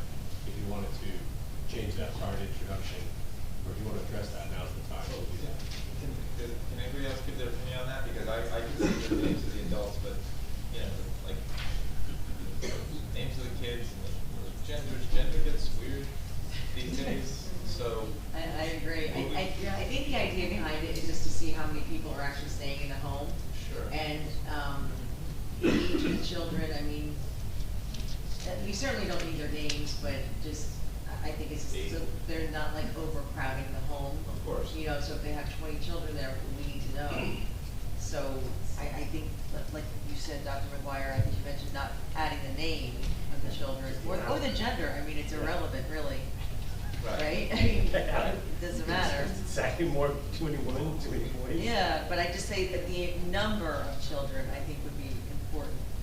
So I'd be open to changing this ordinance, saying, you know, just keep everything as it is, but in this landlord registration process, we're not only collecting the names of the adults, we're not collecting the names of the children, we're not, maybe the number of children, but the gender of no one. Right. If you're open to that, I'd be happy with that. So, Counselor, is that de minimis? It doesn't matter, it's introduction, I can just change it right now if you want me. So I currently have, I'll read the language to you. The name, age, and gender of each and every tenant in each unit, including children. And we could change that to the name, S, names and ages of each and every tenant in each unit, except for children, only the ages shall be provided. Wait, the number of children? Number and ages shall be provided? Yeah. Okay. Sounds good. Okay. Thank you. Okay, any other questions on 2023-3? Okay, then I'd make a motion to approve the ordinance introduction 2023-3 with the changes that we just discussed. Second. Mr. Marco? Yes. Mr. Noble? Yes. Mr. Gubatose? Yes. Mr. Weber? Yes, and I'd like to just thank people that did a lot of work on this, including council people and town. Thank you. Mayor Fox? Yes. Okay, now we have public hearing and vote on adoptions. We have two, 2023-10, which is bond ordinance amending in part bond ordinance number 2023-2, adopted on February 2023, providing for the Cave Avenue stormwater outfall improvements, or to increase the appropriation thereof by $500,000 for a total appropriation of $1,005,000. The increase in authorized bonds and notes to be issued to finance a portion of the cost thereof by $500,000 for a total debt authorization of $1,005,000, and to increase the allocation of appropriation cost permitted under NJSA 40A:2-20, authorized in and by the Borough of Bradley Beach, New Jersey. That's it. So we'll start with any council comments on this ordinance adoption. Okay, if there's no council comments, then I'll make a motion to open public comments of ordinance 2023-10. Trevor? Mr. Marco? Yes. Mr. Noble? Yes. Mr. Gubatose? Yes. Mr. Weber? Yes. Mayor Fox? Yes. Any public comments on ordinance 2023-10? If not, I will then make a motion to close the 2023-10 bond ordinance adoption and move to adopt. Second. Mr. Marco? Yes. Mr. Noble? Yes. Mr. Gubatose? Yes. Mr. Weber? Yes. Mayor Fox? Yes. 2023-11, an ordinance amending 423 towing of the borough's revised general ordinances to update the rates and charges for towing vehicles within the borough. Again, start with council comments. Are there any? Okay, then I will then make a motion to open public comments on 2023-11 and ask if there's any comments from the public. Mr. Marco? Yes. Mr. Noble? Yes. Mr. Gubatose? Yes. Mr. Weber? Yes. Mayor Fox? Yes. Okay, number 12 on the agenda, and we've already Yeah, covered. did you want to do the public comment? Oh, I'm sorry. That's I okay. moved right on, I'm sorry. I got distracted. Okay. Any public comments at this point? Okay, if there's no public comments, then I'll make a motion to close the public hearing for 2023-11 and move to adopt 2023-11. Sorry. That's okay, it's getting Sorry. late. Sorry. Mr. Marco? Yes. Mr. Noble? Yes. Mr. Gubatose? Yes. Mr. Weber? Yes. Mayor Fox? Yes. Excuse me. Agenda item number 12, resolutions, consent and individual. There are nothing on consent, so we'll go to individual. There are half a dozen or so. First individual resolution is Bill List 2023-208. I will make a motion to approve 2023-208. I have a question. Yep. Actually, two questions, but they're quick, I hope. One is, page 5, Mr. Fairbank, I sent you an email relatively late today, I'm not sure if you saw it, but I just wanted to understand the, on page 5, the special litigation expense, $2,000 for Cone, Liftland, Bromley, and Herman. Okay, Greg, if you want me to answer that, I can. You'll have to, because I don't know. Okay. That is for one of our lawsuits or litigations from last year, for Mr. Lewis. Okay. Okay, and unfortunately, it is one of those that, for whatever reason, slipped through the cracks. It was brought to my attention, actually, and I'm the one that initiated payment for it. Okay, thank you. Okay. And my one other question, it's a general question with one specific reference. I'm hearing through businesses and a few businesses, I don't want to make it sound like this is a large-scale issue, but I'm at least getting feedback that we, the borough of Bradley Beach, are not always consistently paying our bills on time. So lately, over the past couple of months, I've been looking at those, specifically looking for dates. The one I see in this particular bill list is on page 3, the Brookdale Community College. The invoice was dated November 22 of 22, and we're just paying them. Did they truly submit the invoice 6-7 months late? That is very possible. I know we say that all the time, but do we know? You know, being a former accounts payable clerk, and I hope nobody minds that I'm being a little vocal tonight, sorry, it is possible. I know when I was doing it, there were times I actually had invoices that came in from a company, it was 6 months later. Are our receipt dates correct on our bills list? Because then it would say that this came in on June 6th, on June 8th. That's when it was marked receipt. Now, I mean, every accounts payable clerk does their stuff a little differently. I know when I was doing it, what I would do is when that bill list was about to come up for that council meeting, that is when I would mark it received. But it was a different time, and, you know, it's different now. We have a different person doing it, so. And we've had different administrations, so I can't really speak for any changes that were made on that end. I'm sorry. But as far as marking it received, I think now the way they do it is as soon as it's put in and all the, you know, everything is good to go, that's when it's marked received. So, Mr. Fernbach, maybe just, I'll use this opportunity to ask you, as far as you're aware, as our business administrator, is the borough pretty well caught up on whatever invoices we've received for payment, do you know? I can tell you that we are working on it diligently. We are not there yet. There are items we're continuing to find, but we're making progress, and that is an objective, to be able to have these things absolutely current. Okay, thank you. I bring it up because I actually have been approached by stores. I know, I'm not going to name them, and I know other council members have been as well. So I just want to make sure that answer was great. It is a problem that we are trying to address, and it is indeed true, everything that the clerk just said, but we also have other issues where there are internal problems, and we're developing systems to get rid of those. Thank you very much. Okay, Again, make a motion to approve 2023-208. Second. Mr. Marco? Yes. Mr. Noble? Yes. Mr. Gubatose? Yes. Mr. Weber? Yes. Mayor Fox? Yes. 2023-209, approved certification of the U.S. Equal Opportunity, Employment Opportunity Commission.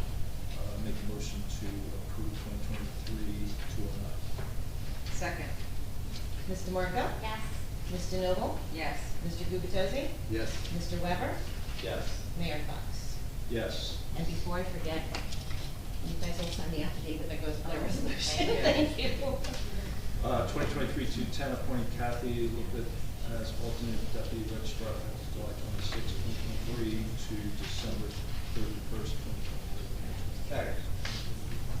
Mr. Marco? Yes. Mr. Noble? Yes. Mr. Gubatose? Yes. Mr. Weber? Yes. Mayor Fox? Yes. 2023-211, authorizing the borough administrator to make an application to the county of Monmouth for open space trust funds to fund improvements in recreation center located on 39 of Main Street. Make a motion to approve. Ask a question. 2023-211, Is yes. this the one we had a hearing on last time at Veterans here? Yes. That's this one. Okay, good. Thanks. And I was second that. Mr. Marco? Yes. Mr. Noble? Yes. Mr. Gubatose? Yes. Mr. Weber? Yes. Mayor Fox? Yes. 2023-212, authorizing the award of a contract for professional engineering services with CME Associates for engineering, construction, inspection, and construction administration services for Park Place Avenue Phase 1 improvements. Make a motion to approve 2023-212. Quick question on this, Mr. Mayor. I'm looking for it. Do I have it? Oh, yeah. There's a reference in here, I thought, the fees that we're paying the engineer. I can't find the document. Right on the top, right. I know, it's not in my file. Oh, So- 193. But it was like 51,000? Oh, no, I thought. Am I on the right? I'm looking for my document. I can't find it. If you need total cost of 51,000. I'm sorry, this is for 212 or 211? 212. Okay.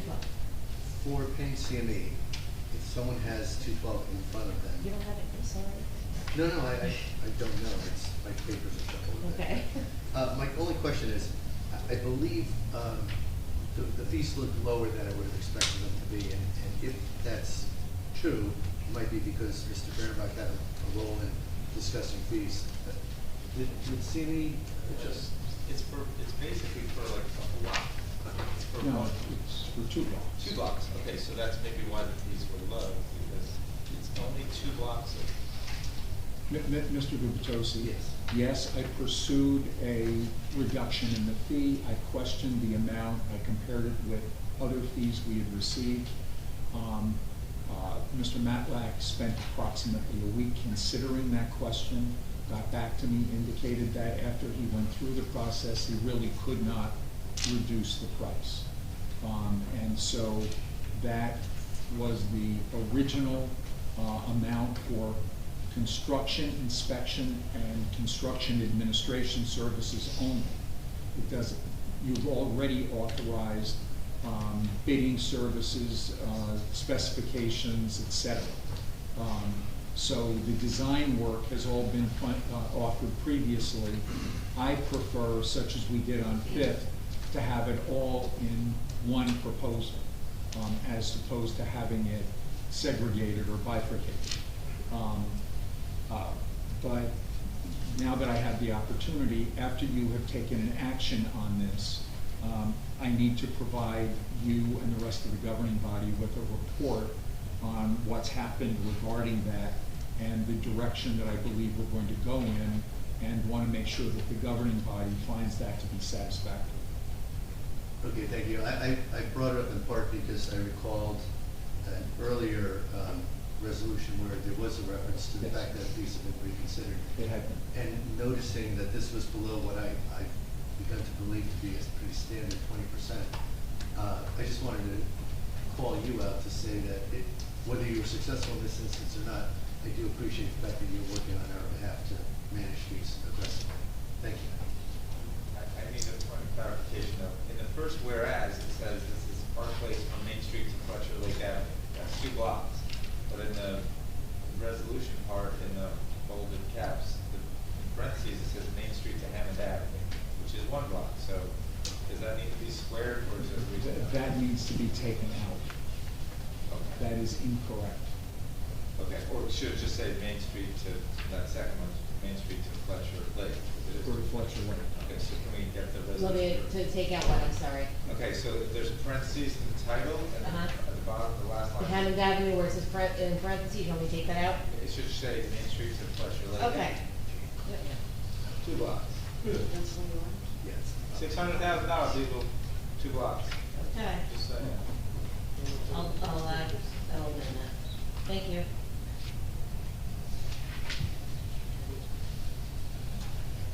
Just have to wait for Larry to come back, so we can do a second and take it. Oh, here it goes. I'll leave that question.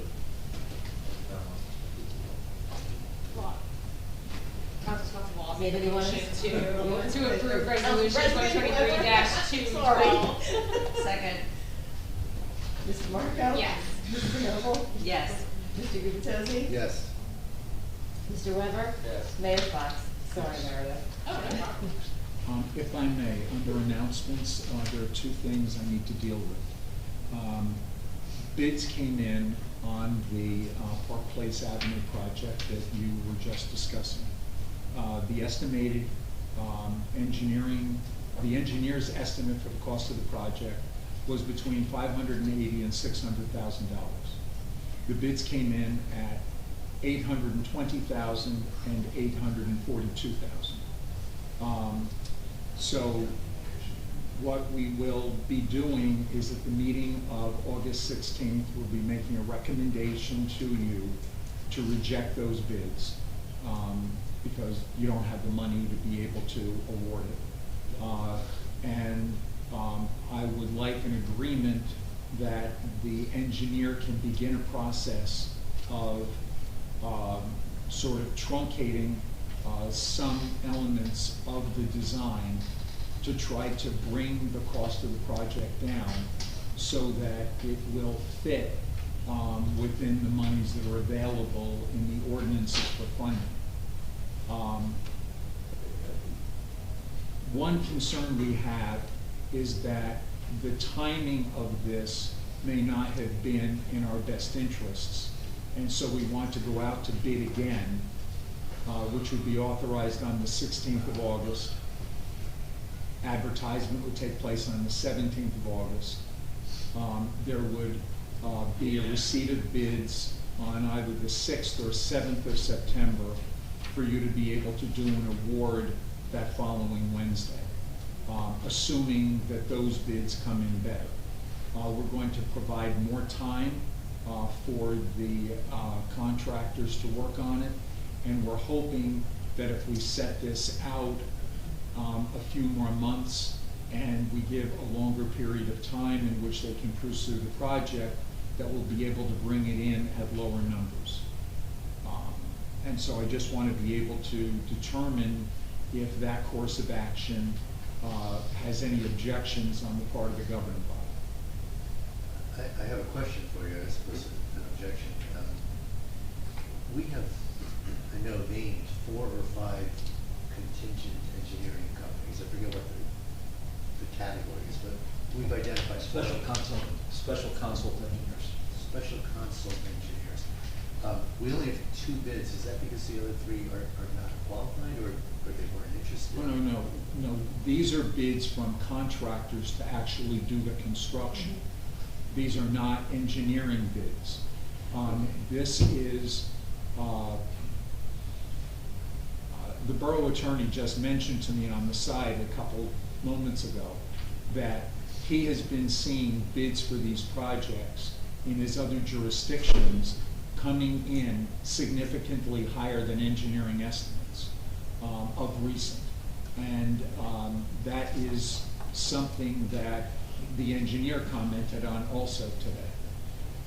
Is there an opportunity to expand those bidders? I mean, can we be more overt in reaching out to to contractors? Construction firms, yes. Construction firms?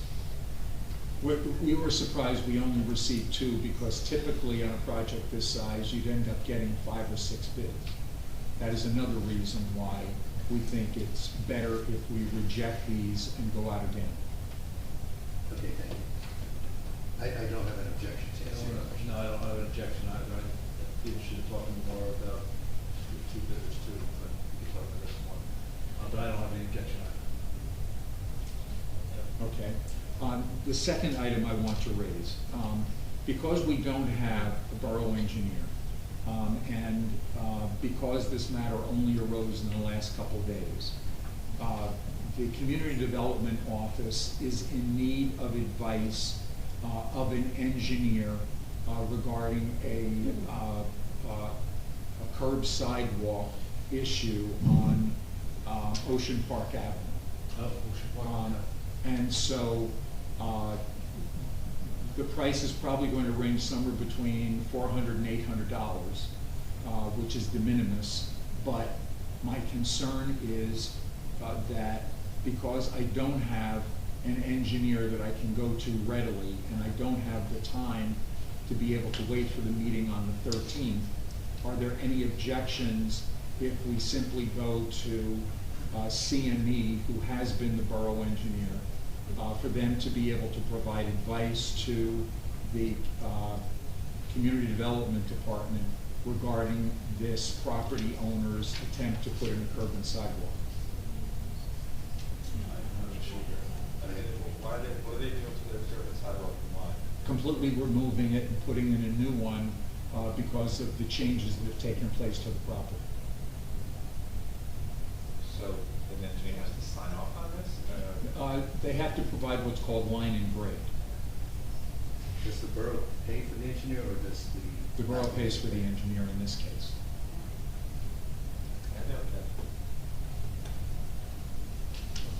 Okay. Thank you very much. Thank you. Okay, we're going to go to Mayor and Council reports.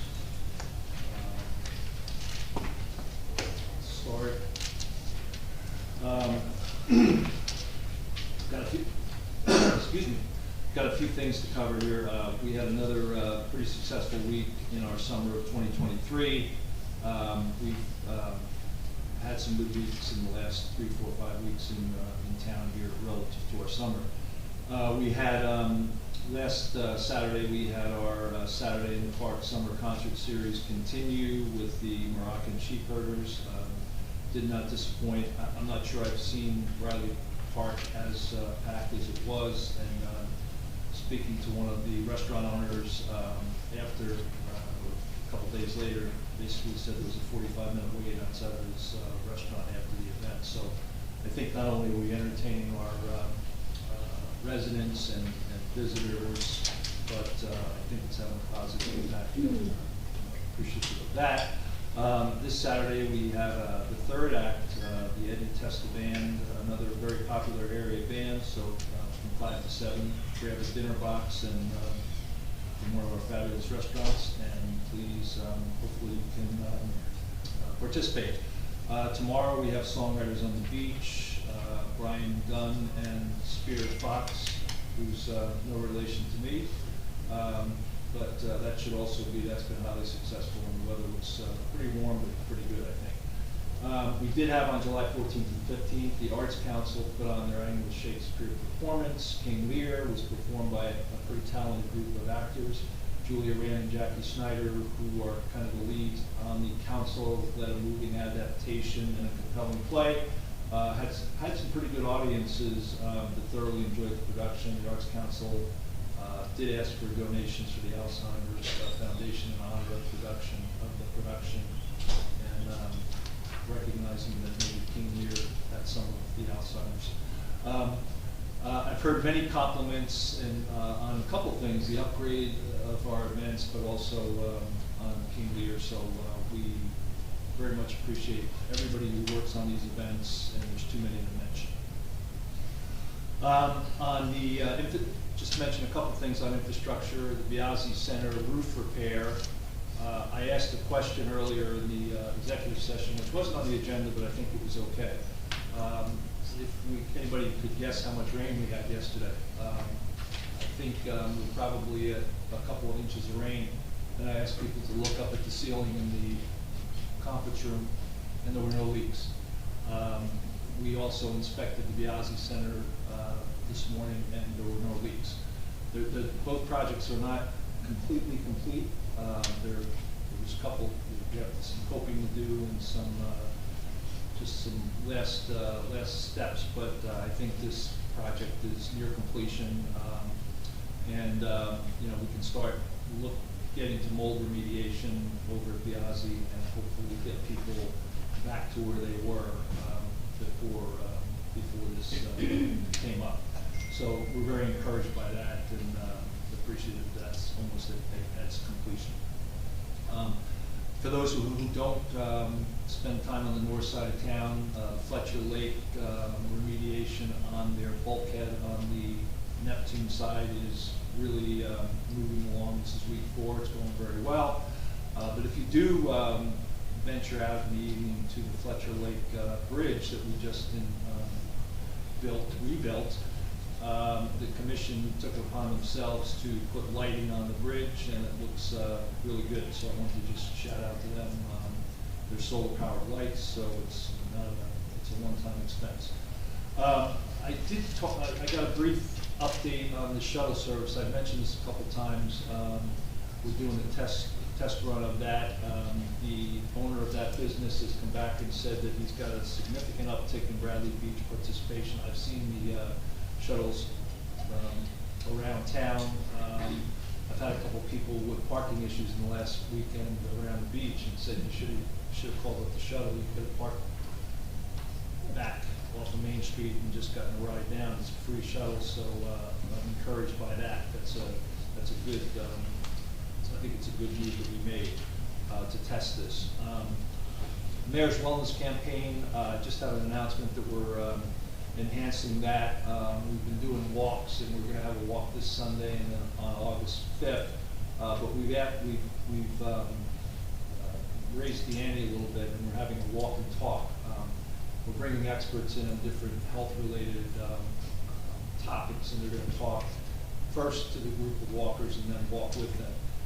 We've got 2 very distinguished people for the first talk, and that's Chris Wilson, one of our patrolmen, who's also a avid surfer and kind of is responsible for the beaches after Labor Day.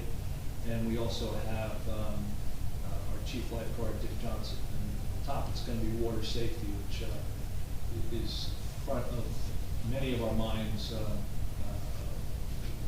a beach town like this. So invite everybody to come out. It's 9 o'clock on Sunday at the gazebo. We walk about 1.7 miles, so it's not too bad. At 9 a.m. it's not too hot. The humidity's been down, so it's not, so it should be a fun event. So we'll continue. That wraps up my comments. Oh, I do have. I want to just quickly go through fire EMS, which I wish they used a bigger font. For the operational period ending July 26th, the squad responded to 16 day calls and 11 night calls for a total of 27 calls, 19 were medical calls and 5 for fire.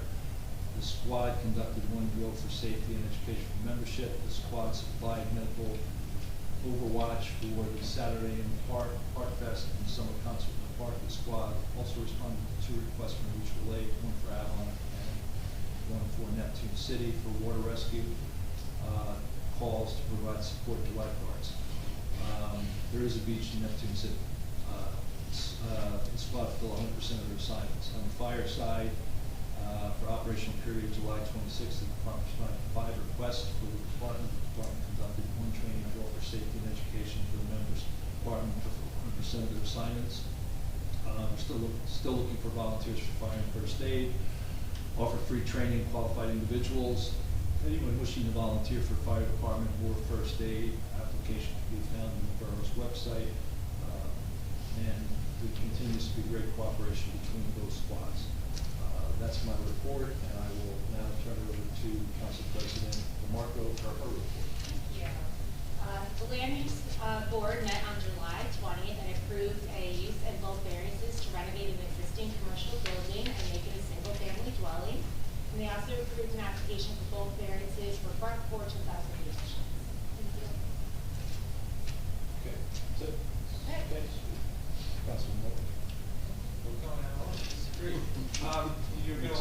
because I'm gonna be short. There was no meetings of the Fletcher Lake Shade Tree since the last meeting.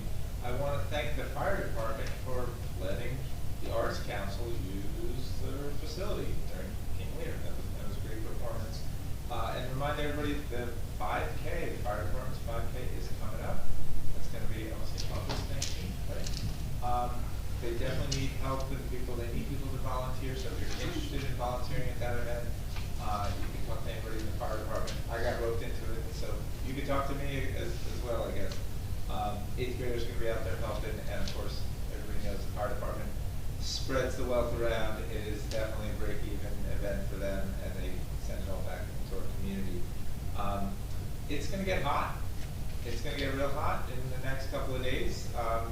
Maybe not as hot here. We have a nice cool ocean breeze, but it's going to get really hot. I think it's going to go into the weekend, so I just want everybody to be extra vigilant, and I hope our lifeguards will be doing those extra hours because it's going to be a weekend and it's going to be pushing like 100 degrees in places where all these visitors are coming from. So look out for that. And of course, if you see something, say something. And I just want to ask a question about that shuttle that you mentioned, Mayor. I know in your newsletter it was characterized as a pilot, like a pilot project with the town, but I'll just ask, is this costing us any money? You said the shuttle's free. So it's supported by advertising.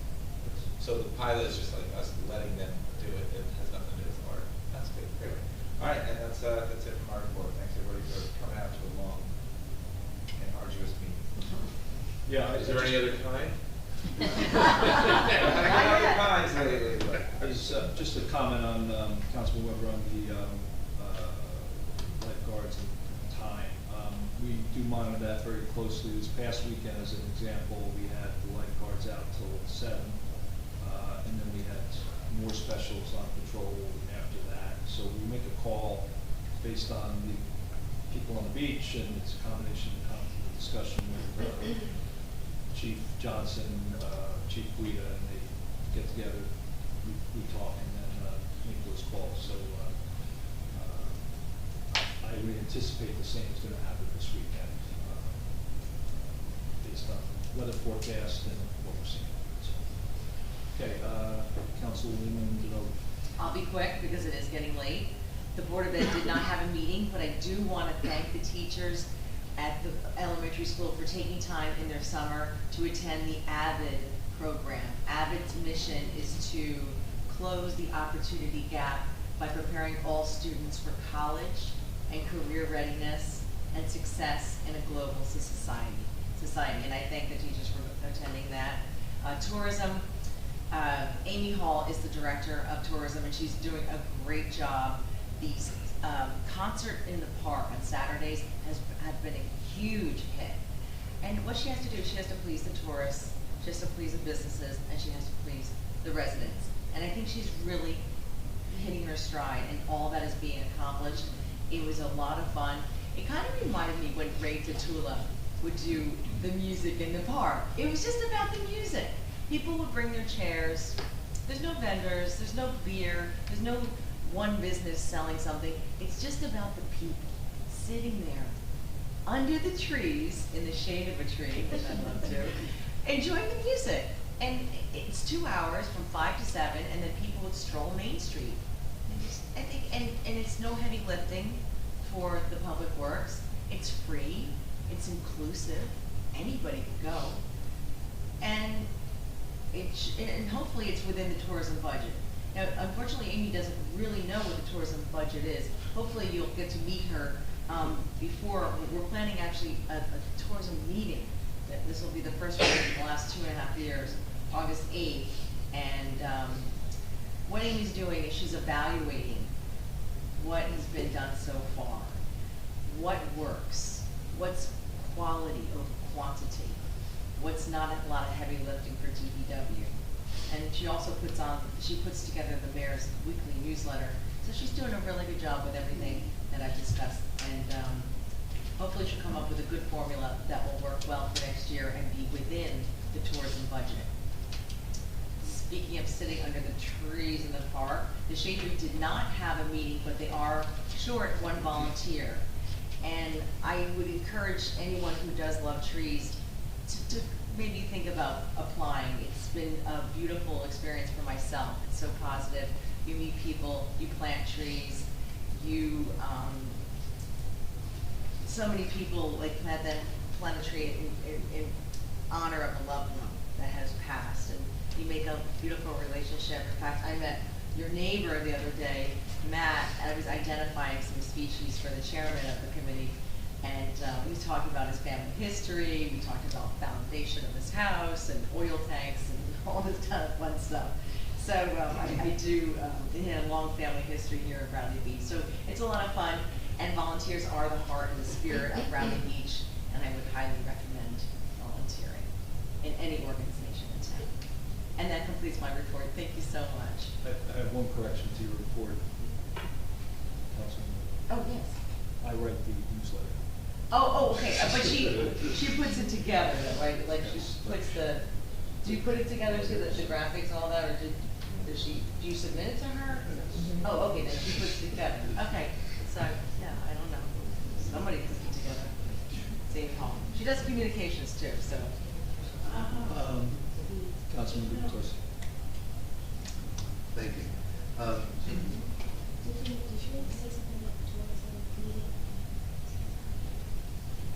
The tourism meeting, or do you want me to just incorporate, you both sent me an email?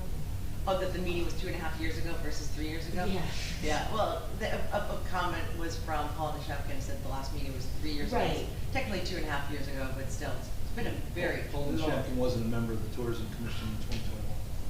He was in 2022 and 2023. Well, the last meeting was January 21st, 2021. Correct. So that's 2.5 years ago. Yeah, correct. So. Yeah, that was the correction that. I just wanna make sure somebody says it, so I put it in the middle. Yeah, sorry. I mean, it was a Sorry. resident. Okay, no, that's comment. okay, doesn't matter, just Sorry. somebody say it. Nonetheless, it's long overdue, so, thank you. Thank you. The reason I brought that up That's was I was okay. a liaison in 2021, Yeah. and there was a meeting. Yeah, okay. Understood, thank All right. you. Thank you, Councilman. There are no meeting minutes from that. Yeah, then I'm not the taker of minutes, so. I'm just saying, like, there's no. I know we just established the meetings run longer and longer, but that was good, valuable use of 5 minutes. Deciding if it was 3 years ago or 2.5 Yeah. years ago. Thanks. Thank you. Good point. As the liaison to the police department, I do have a quick police report. A local subject was arrested for driving while intoxicated. Another subject was charged with criminal mischief. Police arrested an individual for theft of an unlocked bicycle. The chief again encourages all residents to secure all personal belongings such as bicycles, even if they are in your yards or on your property. Also, please, do not leave car keys in your motor vehicles. Lock the doors and remove all valuables from sight. Also, the police will be hosting the annual National Night Out on Tuesday, August 1st, on the promenade between 3rd and 5th Avenues. There will be hamburgers and hot dogs, drinks, and a lot of fun activities for the community. This is a great chance to meet your local police officers and the police administration. Separately, I'd like to reference a couple things. One is, as everyone is probably aware, we recently adopted a noise ordinance. A lot of work went into it. I think we came out in a good place.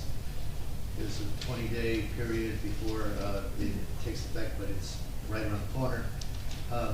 Residents brought up in recent meetings that it's really going to be incumbent upon the administration to communicate the implications of those changes to contractors and to residents alike. Most residents are not represented here in these meetings or on Zoom, and they may not have any idea of some of the changes we've made. So I raise that just for the BA's attention and the mayor's attention, that the borough of Bradley Beach should have a official plan to communicate this to contractors and to residents.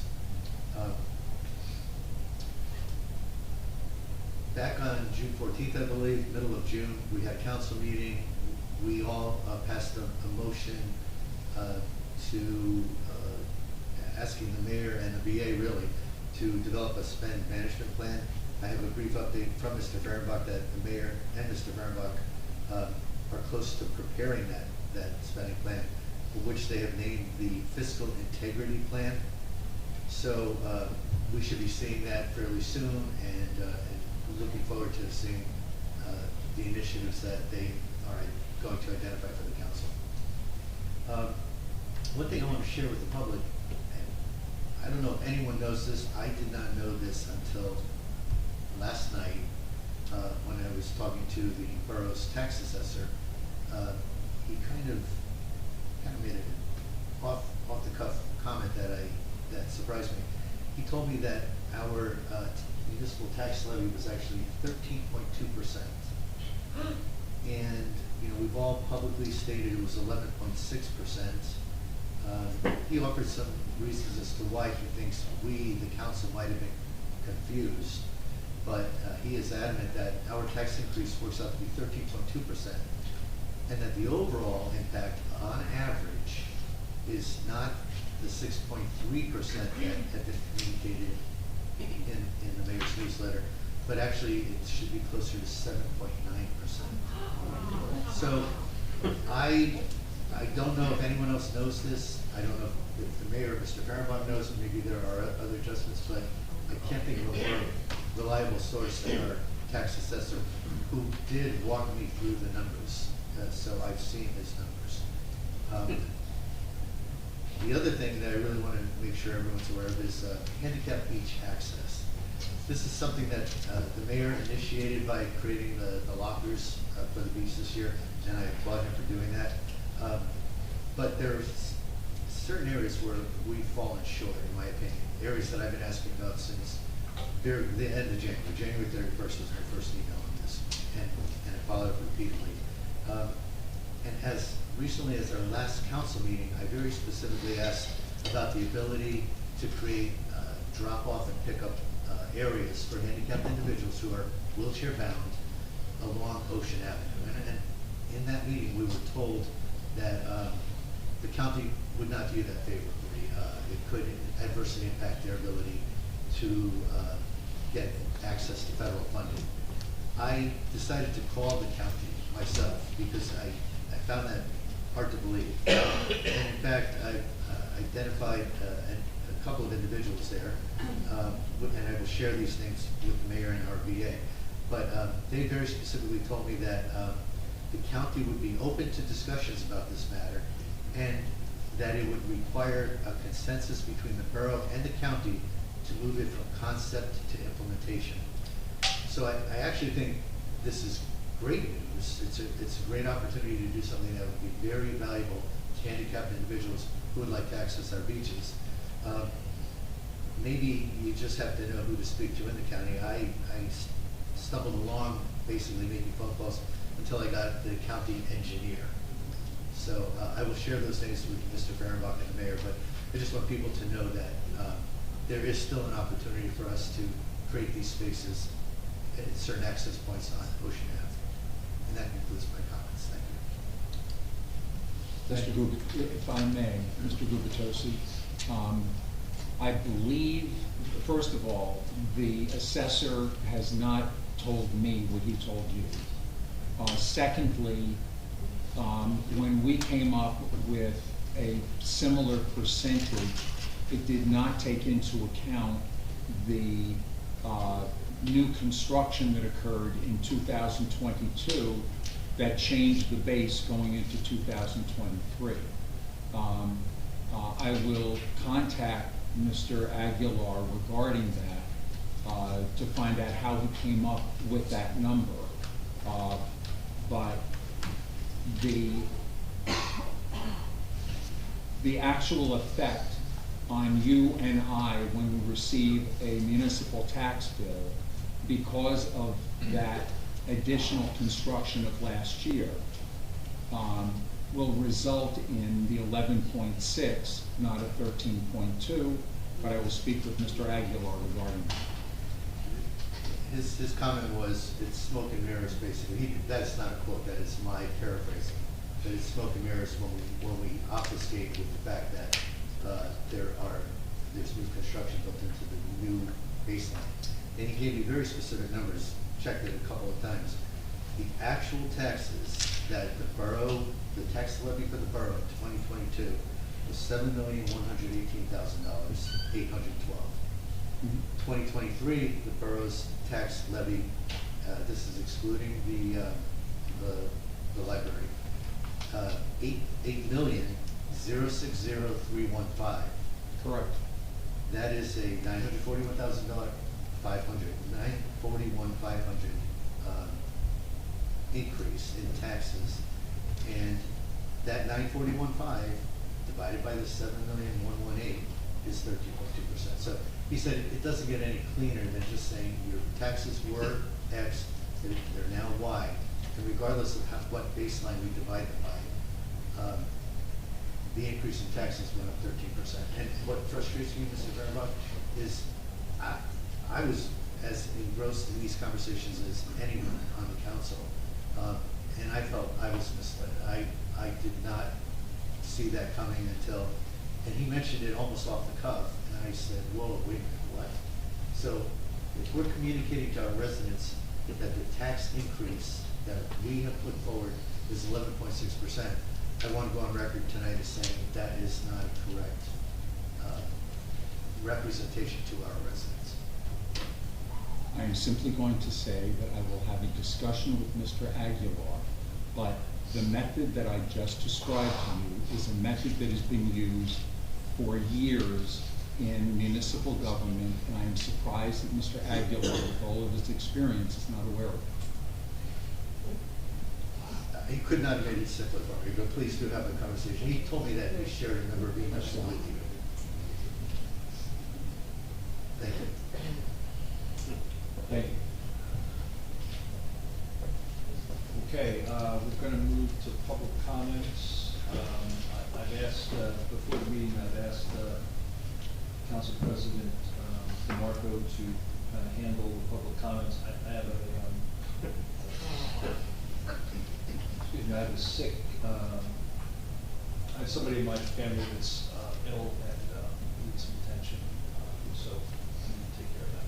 So I will try to jump on Zoom, but I've got to take care of something with the family. So, thank you. Mr. Fehrenbach and clerk, I just ask that you take notes and then write whether or not have any questions. Can you speak louder, please? Of course. So we're just opening up to public comment? Council President, can I just speak briefly, real quick? I apologize. Terry Brown, you don't know me, I'm the detective lieutenant here, and I just wanted to add one or two quick things to the council report that I provide. We didn't get a chance to send it in writing, so I want to say in person. I know Councilman Weber actually mentioned it.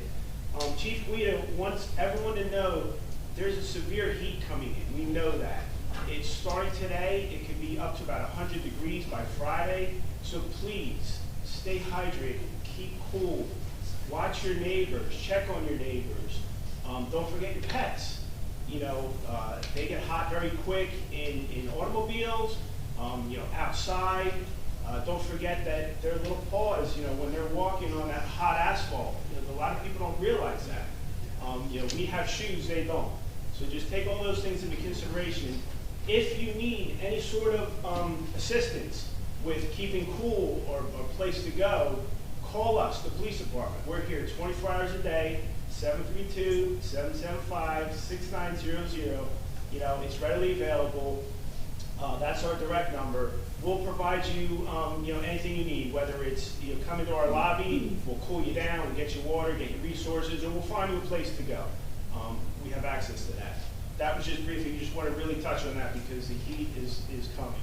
And then again, I know we all talked about National Night Out, but we do sponsor it. It's a police-sponsored thing. The chief really encourages everyone to come out, see us. We all bring our families. I bring my wife and kids. We have a great time. We have a lot of activities. It's really get to know us. Just have some fun. I'm always at all these community events, but you won't recognize me because I do volunteer work with another big group. I'll be there. Some of you know. I'll be there. You'll find me. Most people can just, by the way I stand and walk, can pick me right out. But I'm always there. I'm at all the parades. I'm at all the events and community stuff, and I have a lot of fun. My kids will be there. But we really, Chief encourages you. Come out, meet us, have some fun. Thank you. Thank you. Thank you.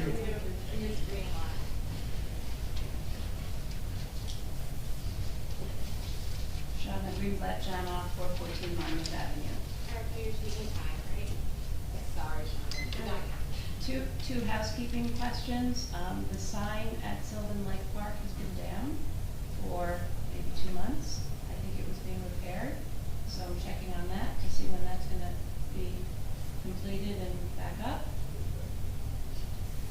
Another question, the police cones on the entry to Evergreen Beach. It was indicated in the last meeting or the meeting prior that they were looking into some alternative to those police cones, which are very unaesthetically pleasing. So hopefully we're not gonna have to bear with them the whole summer. So that's a request, a direct request from a resident who uses the Evergreen Beach. So I also very much appreciate the investment that Eileen Shisius had brought up about the bills list and some questions from Mr. Fahrenbach. So with regard, I guess Councilman Gubitosi stole my thunder, and thank you for stealing my thunder on some issues of concern. So in terms of, you know, we're very much looking forward to this, is it fiscal integrity? I don't know what the name of the overview of spending. Looking forward to seeing that, and also the request to really be inclusive about that in terms of manpower. Because an event that was not a public event, because it had a limited attendance, which was the 130th anniversary party that was on the beach, you know, there was a lot of manpower from our DPW that was also added into that. So I guess one question with regard to the bills list is the tourism trust. Can you confirm that the money that went in and the money that went out evened out in terms of its use toward that anniversary event? What I said earlier was that there were donation sponsorships that were received, but the net effect in tourism trust was, and I think my memory is correct, but it may be wrong, that $5,000 was provided by the municipality to the BBCA to run that event. And so there would have been a net cost to tourism of $5,000. So I guess the question is, all of the money that was spent through the tourism trust for that event, I guess the question is, did the money balance out? Because you indicate and suggest that the tourism trust is not directly associated with our tax dollars. But the tourism trust is for the borough, it's for the entire town, it's not for private events. So I guess what I'm asking is, was the money in and the money out that was associated with that event balanced out? Were the donations that were made to the tourism trust for that event, did that balance out with the expenses that were pulled from the tourism trust, which is for the borough, not for special groups? I'm going to have to research that and give you the numbers. I was trying to explain clearly, I was not clear, so you have to let me go back and get you that information. Thank you, I would appreciate that, and I know that you were losing your patience a little bit with some of the questions, and that the questions keep coming up, the same questions, because really, the best way for us to understand our budget, what we have, and what we choose to spend on, is to really see some of these events and how much money is being spent on these events. Is it benefiting the residents? Is it benefiting the businesses? Or is it just free events that anyone in the area can come to and enjoy, which is wonderful, but it's our tax dollars. So I think that's really the biggest concern that many people are speaking about. and to really understand, when we look at how much money is spent on an event, there's a lot of salary money of, can I continue? So there's a lot of manpower that's put in that has a high dollar figure. So do we actually break down how the DPW is utilized within the community and for what events? So we can really get an idea when we're talking about events, how much money is being spent, including overtime? So that was one question, and I'll just also ask. I am gonna have to cut you off now, so you can finish your thought. Can I ask one final No, I'm question? sorry, because it's already. Pass it on to someone Yeah. else. Yeah, exactly. Who's your shield? Yeah.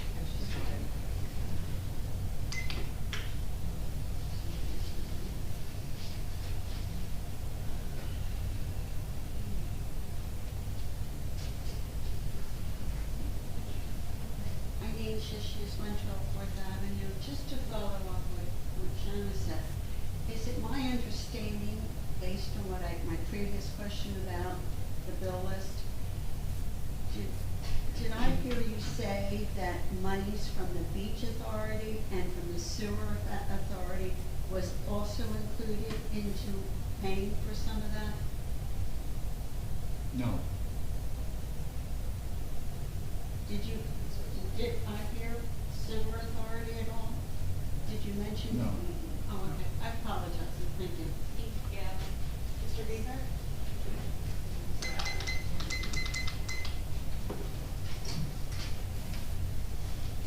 Don Greenberg, 302 Park Place Ave. I haven't been at the last few meetings, so if this has been answered before, I apologize.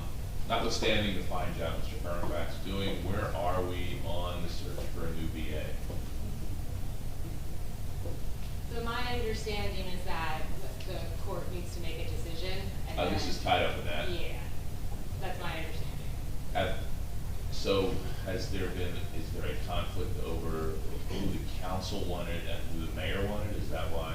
Or do we just have to wait for that case to play out Have to to wait even for the pick case to somebody? play out. Okay. And, well, the mayor's not here, but solar lights are not a one-time cost, by the way. You have to replace the batteries at some point. That's how solar works, they charge batteries. Anyway.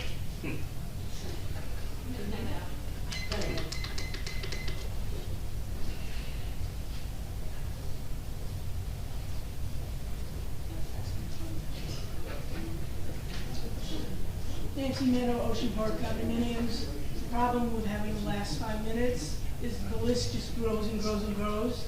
So legislators, at the time that the ordinance for the VAs, 25% of her salary would be taken from the beach utility, we did not have at that point a separate person as a beach manager. So now we're spending money twice, just thought I'd point that out. So again, redo that ordinance. Let's talk the beach. Lifeguard, I believe we paid for some uniforms. I don't know who my lifeguards are. They wear blue, they wear black, they wear orange, they wear green, and they wear red. Especially the females, God bless them with their bodies. I can't stare to see what the patch says, so I don't know. Is it a designer patch or is it a lifeguard patch? This is a problem. What's also a problem is that, is my understanding, lifeguards guard the water, the safety of the water. Now that we have a beach manager, the gate guards only guard the gate. I always say, and who guards the beach? So there I am with, this year we actually have a sticker, albeit a tacky sticker, do you like that pun? That says earphones required. And I pointed that out to a beachgoer this weekend, who told me I was making that up. So then, that became unpleasant. And this beachgoer went to the lifeguards who said, oh, she doesn't know what she's talking about. Well, quite honestly, it's on the sign. So he's yelling at me, and I'm tuning it out. And again, not my job, and no, I'm not calling a cop, because the cops come by once a day, let alone not there. So the lifeguards should not be getting involved in this. Their job is the water. And also, they ought to know what the rules are if they're going to get involved. There is just so much. I'm glad now that we have the name of a communications director. So why is it listings in the CoStar are incorrect? I would think they should be correct. And why is it we have no listings on the rec center? In the website, or on the website, as well as on their sign. I would think all of that is part of communicating, but maybe my Webster dictionary is different than others. I've observed within the past few administrations that I can count 5 lawsuits, including the one that's about to be decided, that have not been in favor of the people of the borough. I find it upsetting. We know how that lawsuit's going to end. Whatever, judge decides. Okay? But it disturbs me to lose 5 lawsuits, let alone the ones I don't know about. And we have a bevy of attorneys here. And maybe it's time that when we have these lawsuits, we utilize a different attorney that is part of our community. Because we gotta start winning, guys. It's not how you play the game, it's winning. The woman who spoke about the local summer and that the BCA was gonna pick up the whole town, is that including the dump fees? Is that including Public Works? Is that including the cops? Well, you're shaking your head. Verbal. We don't track most of that. Well, then they're not paying the whole thing.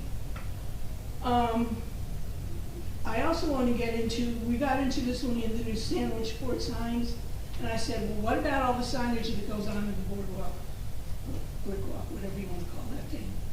Well, we allow our own to put signage. So it always bothered me that a nonprofit, the very first summer of 2020, put their sticker on the air-conditioned trailer bathrooms, which I just felt like was tacky, and we need to start charging people fines, nonprofit or not, if they're defacing our property. But now we have our own putting signage up. I would think when it's over, it would be polite and or required to remove it. And removing it includes removing the tape. It's quite unsightly.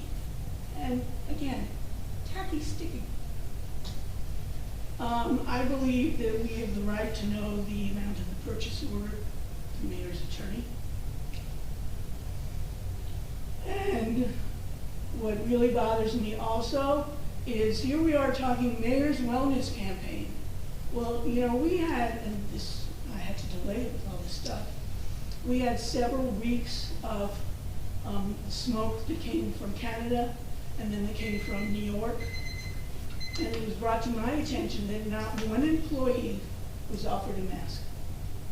I would think a borough that cares about health and employees would have had that consideration to offer it. I had asked the previous BA, were we ready for our next emergency with those kinds of things? Oh yeah. Well, we weren't. And I guess now also, I just have to say this one last thing, that the cooling center is now not, that we're allowed to know about, it is not the firehouse. It is the lobby of the police department. Look at me, I would have gone to the wrong place. Thank you.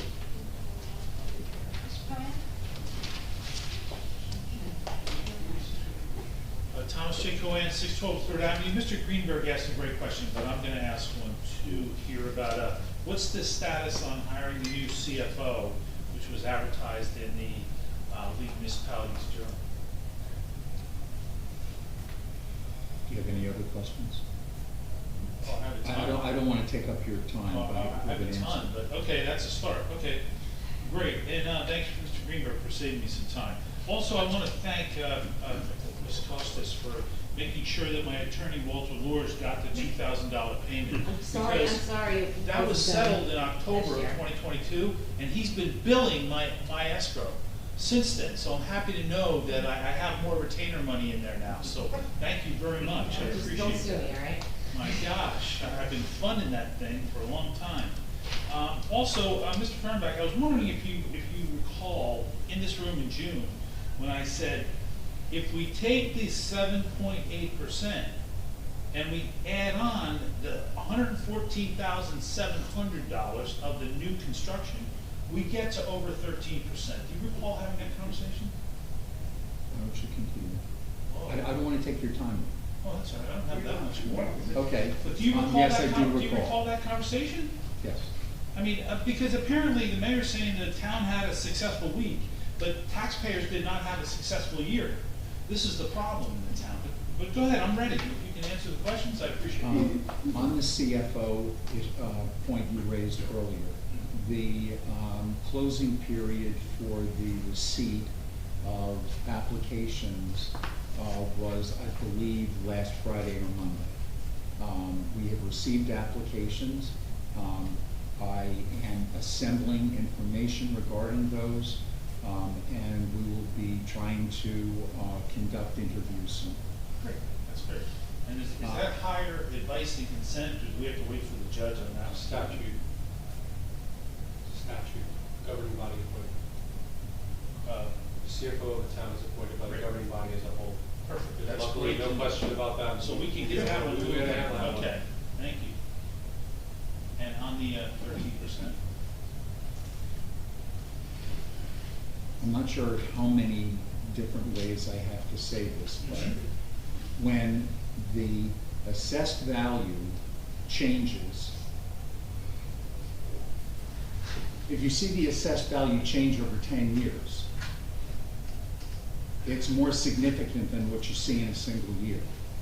But in terms of what I am going to experience, and you're going to experience, because I'm not going to experience it any differently than you are, the added construction of last year raises the assessed value.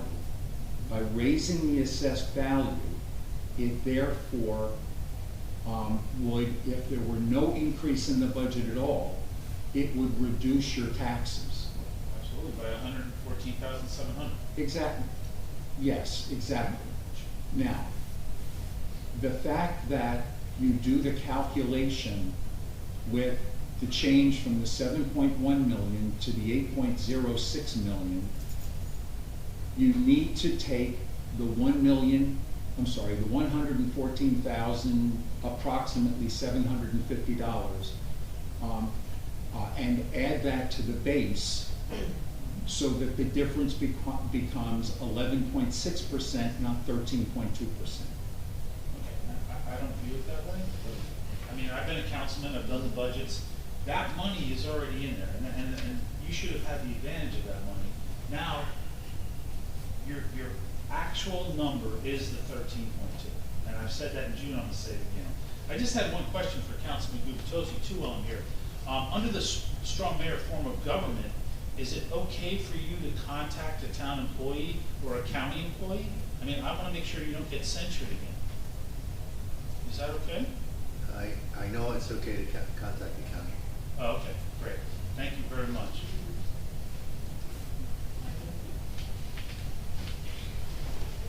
Hello again. I'm Beth Kepler from 504 Central Avenue. I composed this letter on behalf of We the People. There's at least 30 signatures that I'm aware of as I stand here now that are in agreement with this letter. We plan on sending this to the New Jersey State Attorney General's office. I'm going to read it because it's directed towards each of the council members, and I will provide copies signed to each of the council members, the mayor, and the attorney tomorrow. I will bring it into the office. I plan on submitting it and giving people in town who have a difficulty not being able to come in person if they wish to sign an agreement with it. If not, that's fine. Or on Zoom. There's also on moveon.org, there's places online that will be made available through Preserving Bradley Beach and other websites that people want to do it that way, or we can even go to people's homes if they wish. This is will be provided to you, and I'm going to start if you want to. We, the people of the Borough of Bradley Beach, New Jersey, the County of Monmouth, by way of this correspondence, accompanied by the attached resident, homeowner, voting constituent, and/or business owner signatures and contact information, hereby request your office to assign a special prosecutor to conduct a full and complete forensic fiscal examination of our borough's financial records, as well as the unethical business practices being conducted by Mayor Larry Fox and his administration.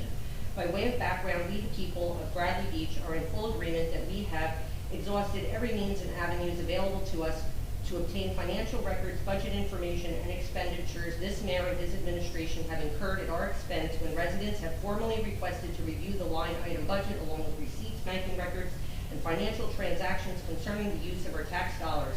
We repeatedly met with excuses, unreasonable delays, obfuscation, and obstruction with regard to why the requested information is not being provided to us forthwith as required by law.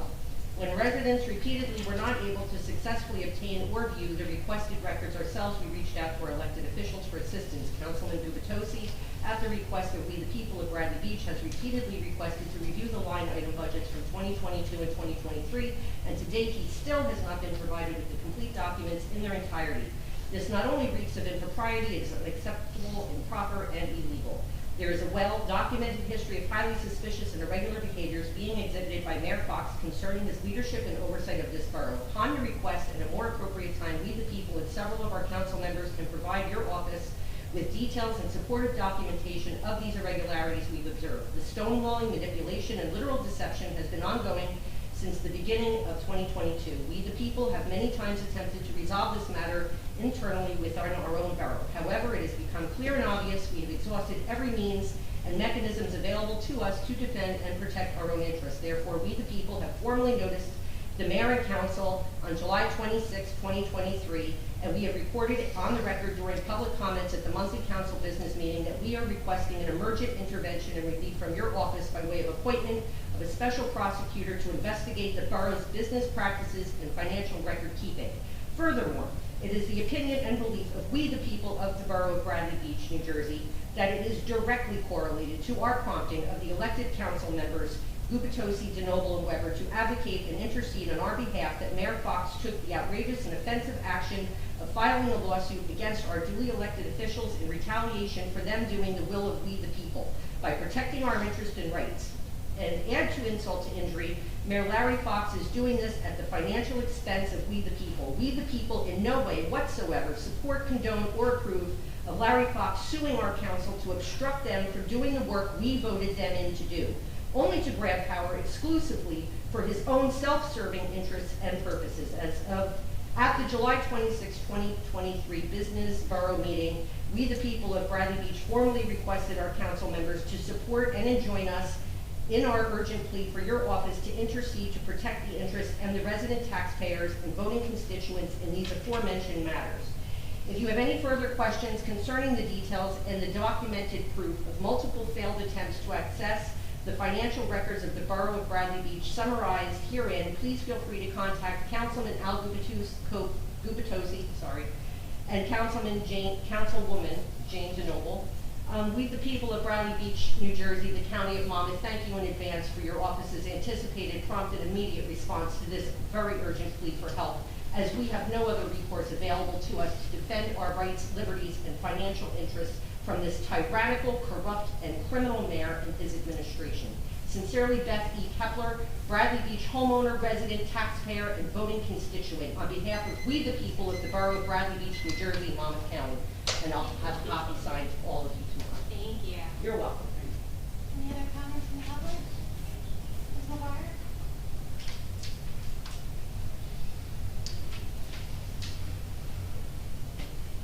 Brigitte McGuire, 610 Brindley Ave.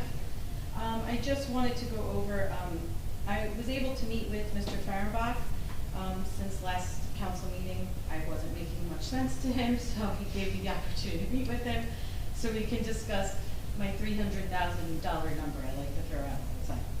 So one thing I just wanted to share that I took from that meeting was Mr. Fahrenbach reassured me that we did not overspend, but we have lack of revenue.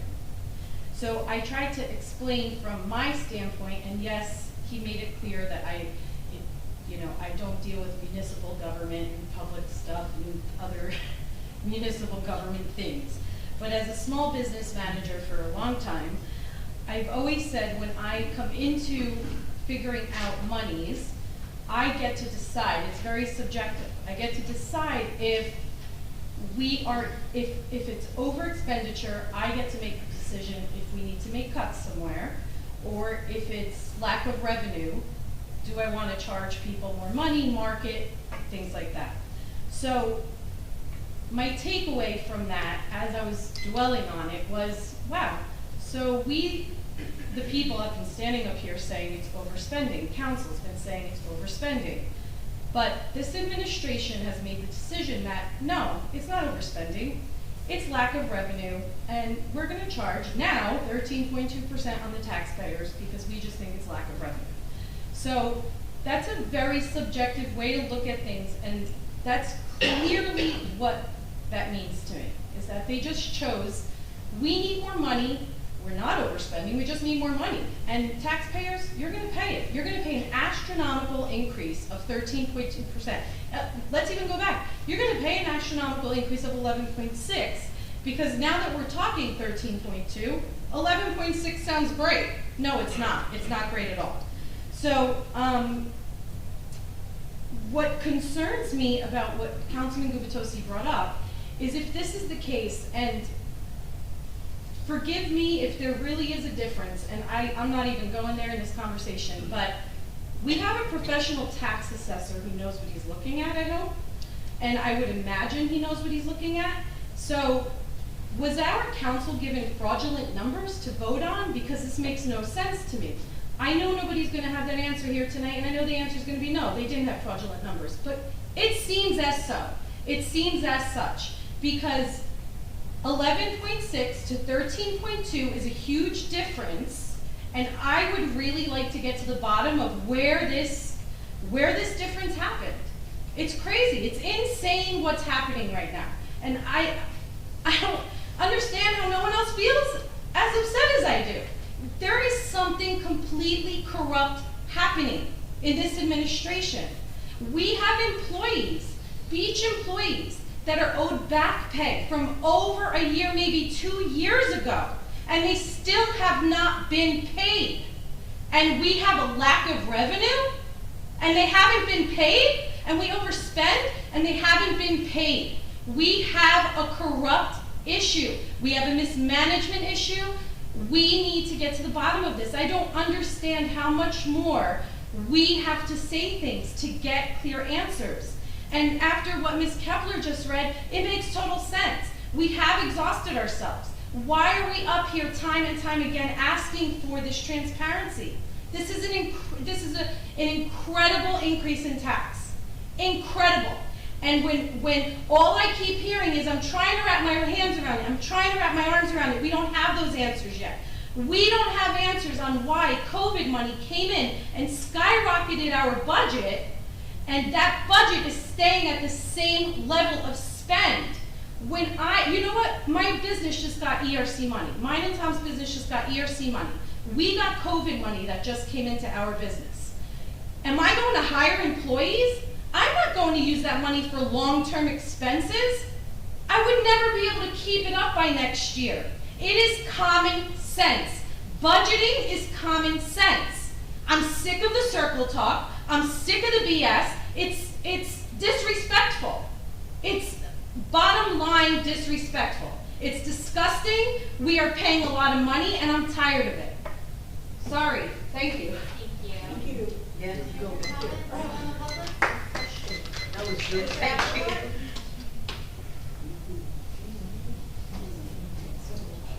Alan Rappaport, 512 Newark Avenue. So I'm going to start with a couple questions. First of all, some of the people in the audience know, but you know, there was supposed to be a meeting on July 18th for the Newark Avenue group that is appealed the 501 Lake Terrace. And somehow, you didn't show up. You voted for the meeting, you said you would come to the meeting, you didn't show up, and neither did the mayor. Now, as much as I'd like to take him out to the woodshed and beat him, I can't, he's not here. And I'm saying verbally, so didn't want to accuse Sarah about to commit a crime. However, Mr. Marco, where were you? So my attendance never should have been anticipated. I had given ample notice that I was not available. I'm gonna tell you that I have knowledge that it wasn't. And in addition to which, I need to ask you a couple questions. Do we know each other? I don't think so, sir. Okay, I mean, I know we know the same Yeah, council we're person. mutual friends, but, Right, yeah. we know, because I do business with him. But so, we've never gotten an email, we've No. never exchanged texts, we've never exchanged phone calls. Absolutely And not. this might be the second time we said hello to each other.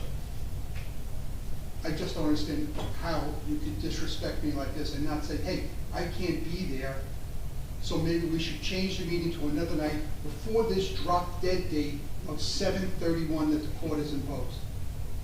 Sir, I hear your frustration, and I do apologize, but I had an event scheduled You before could the have, meeting came. honestly, Mr. Morco, you could have whatever you need in your personal life, you're entitled to.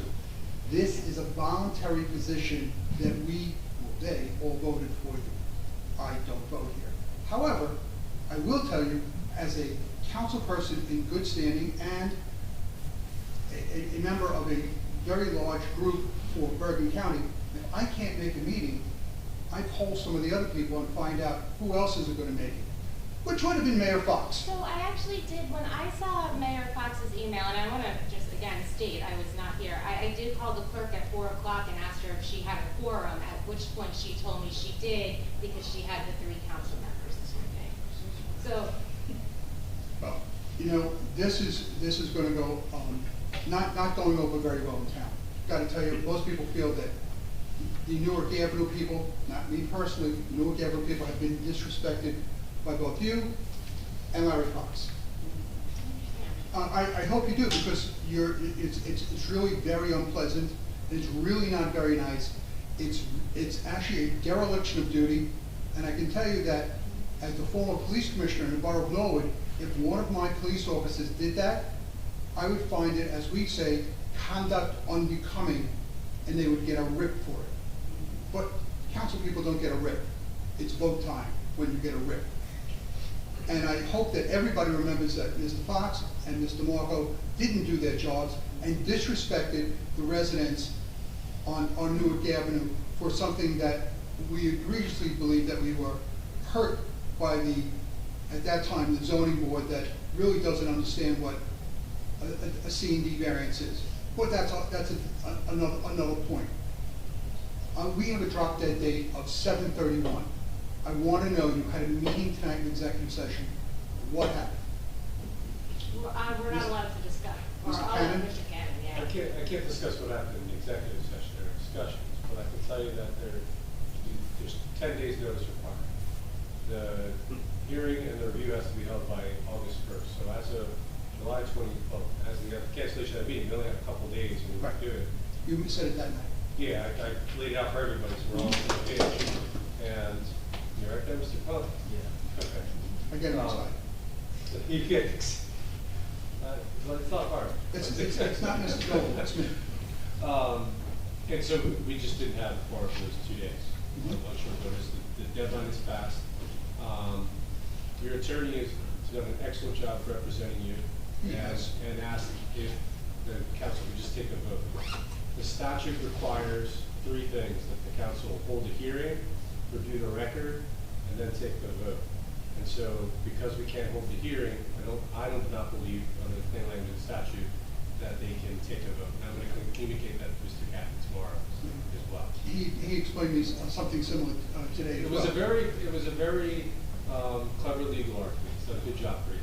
But I just don't think that's. Listen, he was a former mayor of Neptune City. He's no. Yeah, he knows what's going on. He can do everybody's job up here pretty good. And he also wanted your job, but he was representing me, so he couldn't get it. So. Does he want to switch? I'm sure at this point, both of you would like to take a switch. Yeah. Thank you, sir. Thank you. And I gotta tell you, I'm not real happy, but this isn't the last lawsuit you'll see from me.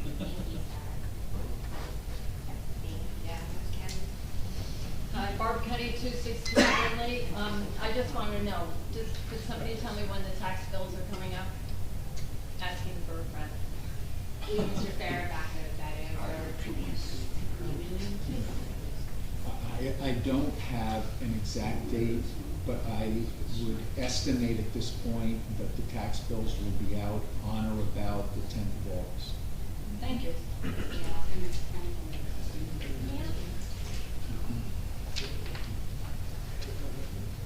Hi, Leanne Tassia, 401 McCabe.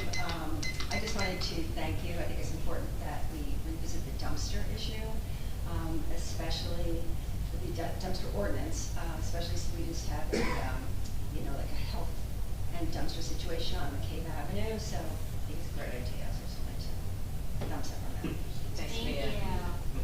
Any other comments from the public? Seeing none on Zoom either. Thank you everyone for attending. Make a motion to adjourn the meeting. Is there a second? Second. All in favor? Aye. Now I just want to do her job too. Team.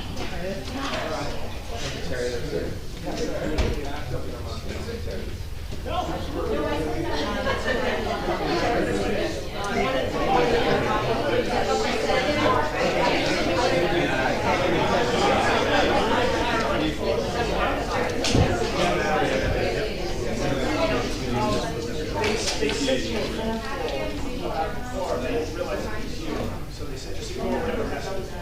Like, just as you were telling me, I was and they're like,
I'm personally available.